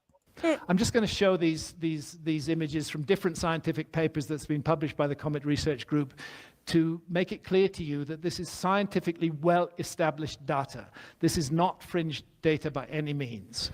Journal of Geology, 2014, July 2015, large platinum anomaly in the Greenland ice core points to a cataclysm at the Younger Dryas. That's the Proceedings of the National Academy of Sciences. It's there in Nature's Scientific Reports. We have biomass burning, Younger Dryas cosmic impact, 12,800 years, with a possibility of evidence of impact proxies even as far south as the Antarctic. And in fact, the 2014 YDB strewn field of impact proxies has been traced across 50 million square kilometers. But the studies from May 2018 reporting impact proxies in Antarctica's Taylor Valley also linked to the evidence of an impact airburst 12,800 years ago. We're gradually seeing how global this event was, what huge parts of the world that it affected, and the fascination with finding a crater. What the fuck? I'm just reading that. Yeah, okay, John. Yeah, okay. I'll get right on that. Yeah, okay. Bye. What the fuck? is completely ignoring the nature of the event, that this was largely airbursts of the Tunguska type that took place all around the world. Patagonia in Chile, Abu Huraira in Syria. This is a really fascinating site. It's so close to Göbekli Tepe. And the evidence for a massive airburst there around 12,800 years ago is absolutely compelling. Indeed, there's a map. You can see Abu Huraira and Göbekli Tepe just a couple of hundred miles further away from Abu Huraira. I think the event at Abu Huraira played a very important role in the Göbekli Tepe story. This is an artist's impression of the airburst that took place over Abu Huraira. And interestingly, I have, of course, a lot of opposition from skeptics, but this was Michael Shermer, who edits the Skeptic magazine, who I've also debated. And after looking at the Holy shit. Abu Huraira evidence, even Michael Shermer had to Breaking admit news. that Breaking news. I got a text. Uh-oh.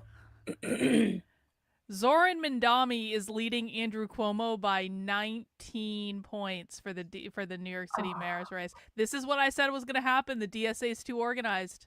Oh my God. This is why I'm getting a small self-sustainable farm. But no, they're, the conservatives are going to beat him by owning the libs on Twitter and pointing out that he should leave his rent control department. Like, this is it's like, what the fuck, man? They are not. They're not taking him seriously enough.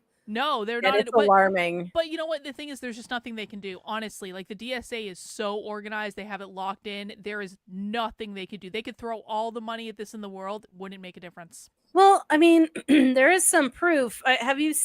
I'm thinking of his government grocery stores. Yeah. Have you seen the one? I think it's in Kansas City. I want to say. Was it Kansas City or was it in Oklahoma? I've heard of them. Yep. Somebody knows in the chat, I'm sure, that they're hardly ever stocked enough. Not a lot of people shop there. There's hardly any selection. I mean, welcome. That's what it always happens. That's what always freaking happens. I don't know why. Everybody just keeps thinking this is gonna work over and over again. It just blows my freaking mind. I don't get it. Everybody's insane. Well, we're gonna see what happens, but Oh boy, they'll just vote another one in who says I'll do it better. Like, okay, yeah. or they just want the free stuff. All right. I think we got we're watching the first half hour of this or something. Yeah, I think you got about maybe 8-9 minutes left. Cool. Right on. Well, this is good. So we'll wrap up the video. he needed to adjust his priors. In other words, his condemnation of the Comet Research Group and my work, adjust his priors in the light of more research like this and modify. It was nice to hear that from Michael. At least he had the capacity to admit that he could change his mind, which some of the other scientists I've had the misfortune to deal with, their minds cannot be changed at all. They're like Mount Everest, just stands there, cannot be changed or altered in any way. There we are. Sorry, I have a bit of a rant every now and then.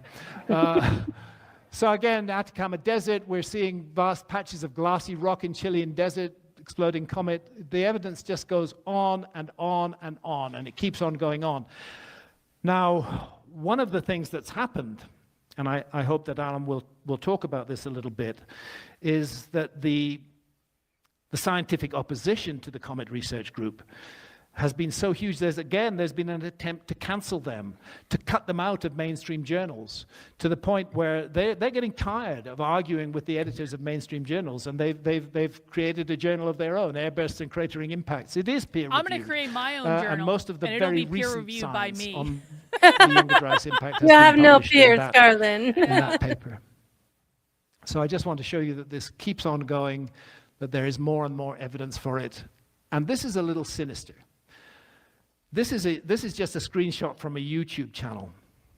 Notice the way that YouTube gives us these warnings. We're not grown-ups, you know. We have to be told what to think by YouTube. Yeah. So aware that the He's Comet ragging on the censorship issue I love raises issues of climate change, YouTube feels compelled to tell us that the United Nations reports that climate change refers to long-term shifts in temperatures and weather patterns. Human activities have been the main driver of climate change. maybe In a other words, comet was the main one of driver the of climate reasons that the change. younger Dryas impact hypothesis is being snubbed and attempts are being made to snuff it out is because it contradicts the present narrative that human beings are responsible for all climate change on this planet. That's crazy. And I have no doubt I had that human a beings are conversation. responsible for That's like the craziest part of this whole thing is like we can't learn about this comet because it might offend climate change activists. Or it might disrupt their narrative. Oh, you mean it happens naturally? Like the globe has changed climates multiple times. But I had a friend that I was talking about, and he was going on and on about people and how we have affected our planet. And I said, you do know that there have been points in our history where there was a lot more CO2 in the atmosphere than today. And he's like, well, yeah, like when? I'm like, the Jurassic period? Like it had like 10 times the amount of CO2 and it was lush and green. So everybody calm down. Good grief. Nobody knows their history. They train people to do this stuff, though. I mean, I remember I was thinking about today when we were watching these 90s things, I was thinking about all the bullshit narratives Nickelodeon fed me. Oh, And I was thinking about like to the TV special when Magic Johnson announced he had HIV, and then my mother tried to have a sex talk with me to explain how condoms work, and I was not having it at all. I was like, this is not fucking happening. Abort, no. Yeah, but there was definitely like Nickelodeon was like really pushing the recycling, and all the kids had to annoy their parents to do recycling. And I remember very distinctly getting into an argument with my mother when I was young, where I was very upset that she was not doing the recycling because we were all gonna die and she just didn't care about it. Yeah. And it fucking all came from Nickelodeon. Yeah, and remember the water conservation too. At least we had that here, where it was like, don't take intermittent showers, don't just sit and let the water run, don't take baths, it's too wasteful or whatever. It was just like, it was crazy. Yeah, I remember I loved Nickelodeon back in the day. Yeah, Doug is still one of the all-time great cartoons. I loved Doug. It's Doug great. was the best. Right. I was into the 80s stuff like Kids Incorporated. You can't do that on television. You can't do that on television. It's a great fucking show. I want to find internet archives of that at some point. It's out there. Show. Yeah, you can find episodes, I think, on YouTube. But yeah, it's great. Oh, man. That's what we should do for like happy hour on Friday one week when I don't have anything else. We'll watch reruns when you can't do that on television. Or we should watch reruns of like Sally Jesse and Phil Donahue and all that. So they have like the racists on. Like I was watching, I saw a clip of like, this is totally off topic, but I saw a clip of like a really old clip of internet racists on like Phil Donahue or something like that, and they were talking about the Jews and they were saying all the things that like someone might say now on Twitter on an average day, and I was like, oh my god, oh shit, they were right. Holy shit. And I was reading, oh god, I should not admit this, but I'm going to. Like, I was reading, do you know the book The Turner Diaries? I've heard of it. Okay. It's a horrible, racist, hateful book, and I denounce it fully. I first read the Turner Diaries in college when I was like, I want to read some extremist literature, like whatever. I found a PDF of it on the internet. I read it then. And I remember being horrified at this book. And of course, it is a horrifying, bad book. And I denounce everything that happened, especially the race war where they marched black people to Grand Canyon and did whatever they did. I denounce all of those things, like legitimately and fully. But I recently reread the Turner Diaries just to see how I would feel about it now. Uh-huh. And although it is horribly racist and wrong in every bad thing, there were parts of that book where they were talking about gun control and just like things that have actually come to happen since the book was, where I was just like, oh, it's like a whole new perspective to read it now, because I'm like, okay, racism bad, like marching black people to Grand Canyon, do not condone. Nope, bad, denounce, wrong. But there were I was just like, oh. It's amazing how sometimes, like, I wonder did they pick up on the trend that this could happen? Was it just a hypothetical imagining? Or did they know something? Yeah, and that's the really scary thing. Or did they know something? And I'm like, no. This is, no. I am not going to turn into somebody who stores 20-pound bags of beans and lard in my basement. Stop it. So many possibilities right now. All right. These are the types of things I can only admit at almost midnight. Right. Some climate change. But if we look back into the past record, we can see that much more radical climate changes have occurred at a time when there was supposedly no industry on Earth at all. So I think that's part of the problem, that this cataclysmic event which caused radical climate change was not caused by human beings. And that has led the establishment to try to marginalize this theory because it goes against a current prevailing narrative. So I'm just looking at, I don't want to read all of this out, but it's a fair summary of the evidence and counter-arguments against the Younger Dryas impact hypothesis. And then, of course, the gang of scientists who hate the Younger Dryas impact hypothesis, particularly including individuals like Nicholas Pinter, Andrew Scott, Vance Holliday, Mark Boslow. So it's interesting. In 2011, they published a requiem for the Younger Dryas impact hypothesis. They're washing their hands that we've completely destroyed the Younger Dryas impact hypothesis. Wow. It will never raise its head again. Here's its requiem. So weirdly, the same group of authors in 2023 are publishing another requiem for the Younger Dryas impact hypothesis. This is like another like their fucking first thing. one Okay, I know I'm really drawing out this video, but this is another thing. It's like they put out these authoritative statements like, we, the scientists, have debunked this thing. And it's like, bro, anyone can write a statement. I can write a statement right now saying I debunked whatever the fuck I want. I'll get AI to put together some great sources for me. It'll sound all authoritative, and I can release that in a press release tomorrow. And it's like, it's so odd, but I don't think people think about this. Like, you really can just do things. It doesn't mean it's real. Yeah. Well, and half the peer review stuff, because there was a big thing, oh, they read peer review reports. Well, some of the peer reviewed stuff it's like basically a bunch of people shaking each other's hands. Half of it's not even valid, as far from what I've understood from people who have worked with peer review groups, and they're like, this is bullshit. I just had an idea. Oh, no. Not another podcast. No, it's not another podcast, but Okay. this could potentially be a great idea. So I have my Center for Left-Wing Studies, right? And we're starting, I've got some volunteers in Discord. I'm going to be getting some stuff to them this week and all this stuff. We're starting to build some stuff out. And I do want to get a little bit of a foundation. I want to get some of our stuff built out first. But in an effort to gain, awareness for what we're doing, maybe I could release a series of statements like denouncing conservatives that are just bullshitting their audience about what the left is doing, and put together a really formal thing. Like, this would be like a serious thing, like a formal statement of this person is wrong for reasons X, Y, B, and Z, and having all of the evidence there, but just like have it be like an aggressive, like the Center for Left-Wing Studies denounces Christopher Rufo for blah blah blah blah blah blah blah blah blah. Have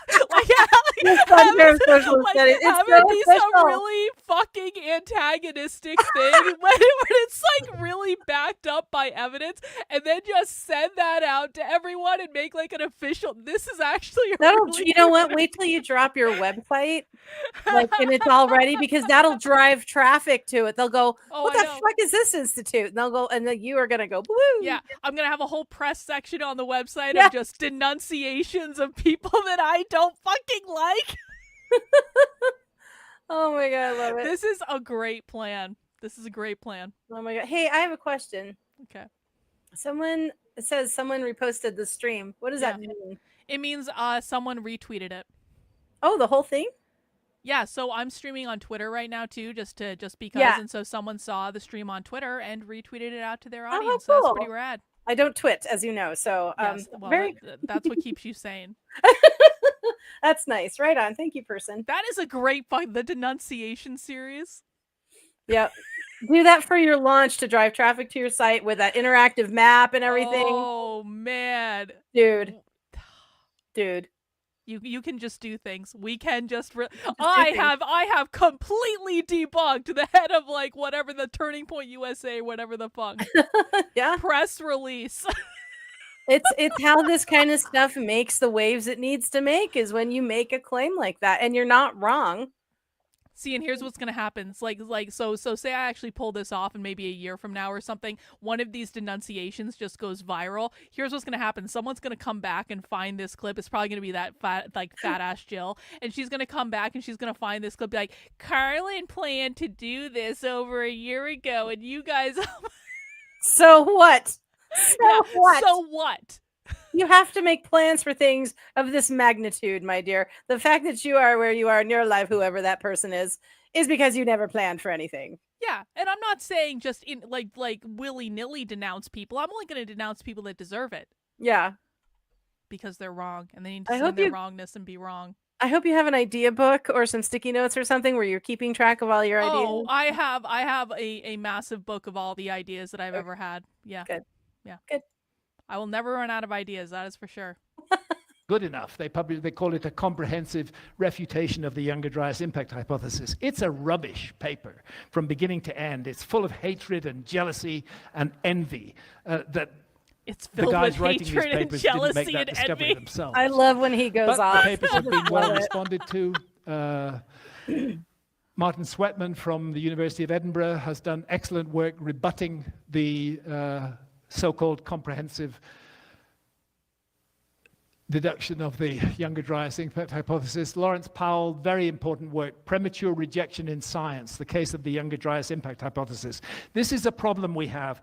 I see it very much in archaeology because that's my primary focus at the moment, but I suspect it's right across the scientific world. The tendency to prematurely reject new ideas. The tendency to say, oh, here's a new idea. Let's look for everything we can find in Yeah, it that's bad. exactly. And let's exaggerate Fuck that people and let's who do try and that. get rid It's of it. bullshit. Wouldn't Yep. it be better when a new idea comes up if people said, let's look for what's good in it. Yeah. Let's Why don't look we for just what we can see in this consider that it might for be a useful, second? that And might can be it be helpful proven? to Let's look understand our into it. predicament of human beings. This destructive criticism within science, it has its place, but it allows very negative human emotions, particularly jealousy and envy, to come across and prematurely reject important scientific developments. So Lawrence Powell's paper is very important on this, and he's carried on subsequently. So despite the hostility they're facing, the Comet Research Group are constantly coming up with new evidence which supports and reinforces their theory. It's like with all paradigm shifts. A paradigm never changes overnight. It has to be overwhelmed by new evidence, and not just a little new evidence, but lots and lots and lots of new evidence. And that is what is happening right now with the work of the Comet Research Group. So I don't think that I don't think there's a big problem in understanding why those ocean currents were interrupted 12,800 years ago. It was the Younger Dryas impact. What happened at the end of the Younger Dryas is much less well studied. Way back years ago, Sir Fred Hoyle in the 1980s proposed that the sudden end and the global warming that followed it, the sudden end of the Younger Dryas 11,600 years ago, might have been caused by another cometary impact, another bit of that fragmenting giant comet hitting a world ocean, sending a huge amount of water vapor into the upper atmosphere and creating a greenhouse effect. And then, of course, Robert Schoch has done excellent work on the possibility that solar activity was involved. I think it's hard to make the case for solar activity at the beginning of the Younger Dryas, but there's a very good case to be made for solar activity causing that sudden warming at the end of the Younger Dryas. I don't see why the Younger Dryas impact hypothesis and solar fluctuations shouldn't coexist side by side. The impact hypothesis primarily focuses on the beginning of the Younger Dryas, not on the end of the Younger Dryas. So I think we need to remain open to all of these possibilities while keeping fixed in our mind the realization that the Younger Dryas was a truly cataclysmic global event. It's interesting that the Younger Dryas did end abruptly 11,600 years ago, and as Randall said this morning, that coincides with a massive pulse of meltwater pulse 1b.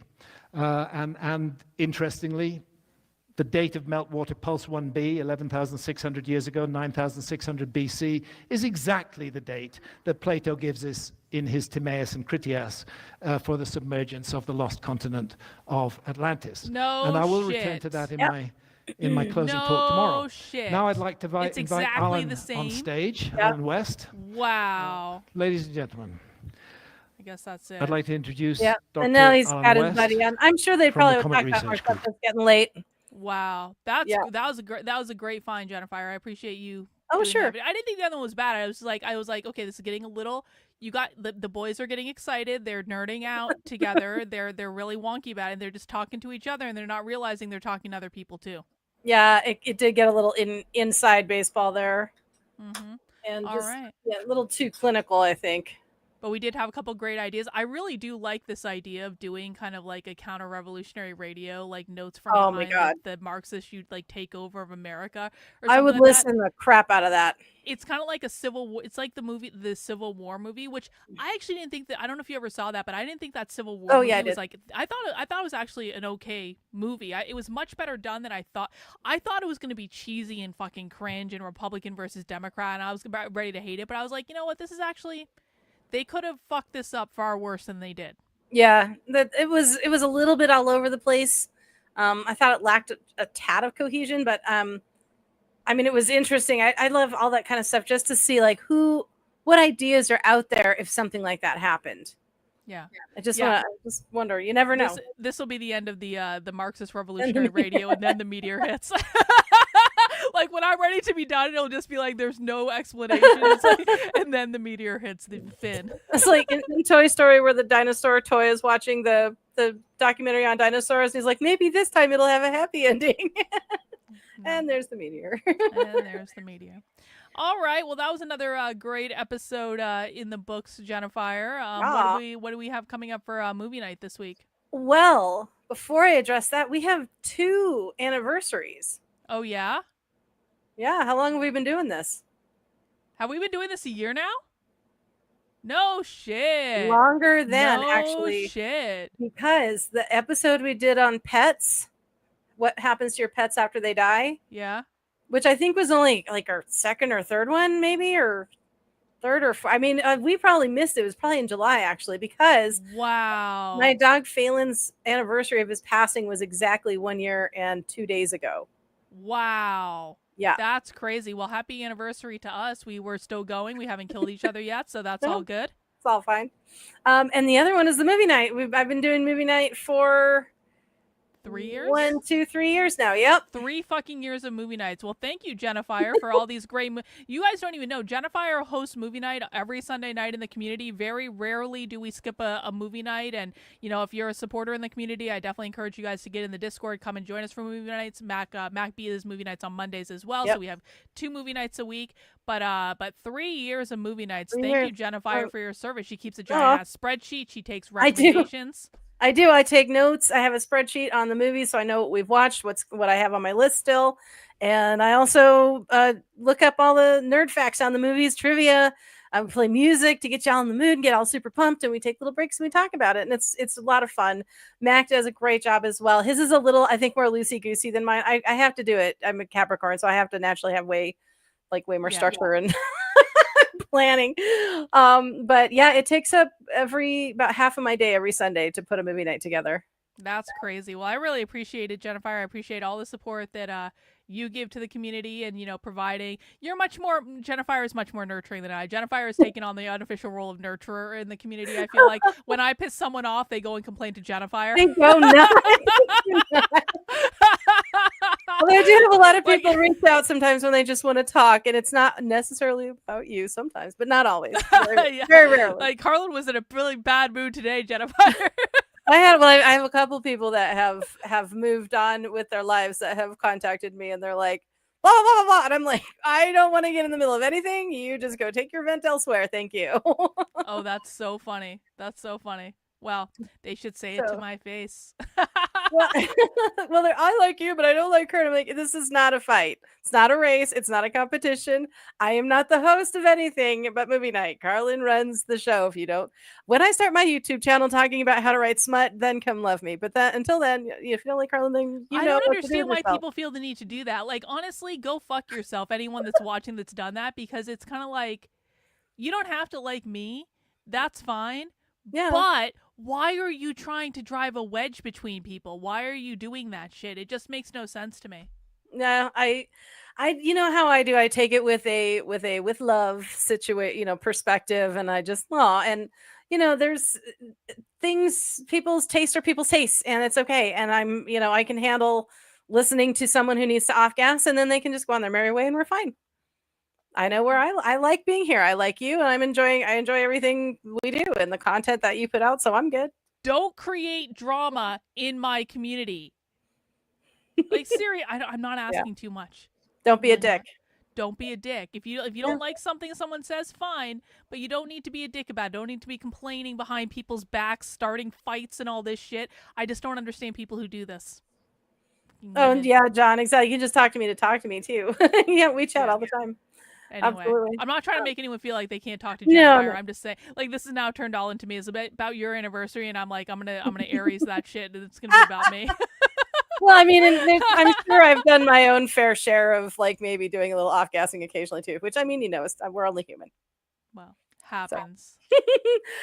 This August is back to school through the decades. So we did The Graduate this last Sunday, and this coming Sunday is Animal House, which I have never seen. I've never seen it all the way through either, which is ironic because I worked at Dartmouth and lived a mile away from the campus. Oh wow. Yeah, it's like a big classic, but like bro stuff from the 70s of guys just being gross frat boys was not my jam. But I've always wanted to see it, and I thought this is a really great opportunity because we did the 60s last weekend. We're going to do the 70s this weekend, and then we'll be doing the 80s and 90s with 16 Candles and American Pie coming up. And Mac B's Amazing Monday movie night. The movie Master Mac is doing. Oh, I just got distracted by another movie he's doing later. Don't mind me. Let's see. What movie did you get distracted by? Hang on. What movie did you get distracted by? I'm not sure I even saw the title of the right. Is he watching like Caligula or something like that? No. Oh, what the fuck? No, this was from May because I'm scrolling down. It said Monster May Madness, and for some reason my brain made it In the Mouth of Madness. I was like, oh, I love that movie. That is a great movie, but that would be funny if Mac B tried to watch Caligula, which is I feel like something Mac B would actually do. Oh yeah, I don't see why not. He's down for stuff. He's doing a Pitch Black with Vin Diesel, and I'm definitely going to be there for that. I love that movie. That's a great movie. That's a good one. All right. So we've got Animal House with Jennifer on Sunday, and we have Pitch Black with Mac B on Monday. Oh, Mac B's in the chat. Mac B's like, hey, Mac B's like taking notes like Caligula. Oh yeah. So guys, make sure you're in the supporter Discord. Make sure you're on the Substack. And we'll send out a link on Sunday to the Discord if you're not in there yet already. Come and join us for movie night. We really enjoy it, and I definitely hope everyone comes and enjoys it as well. Yep, totally. All right. Well, cool. I guess that's all we have. I'm gonna go do some work and stuff. Thank you, Jennifer. Another good show. Thank you, Karlyn. It was fun. We'll see you next Tuesday. We'll see you Sunday and then next Tuesday. All right. Take care, guys. We'll see you tomorrow. Bye. Bye.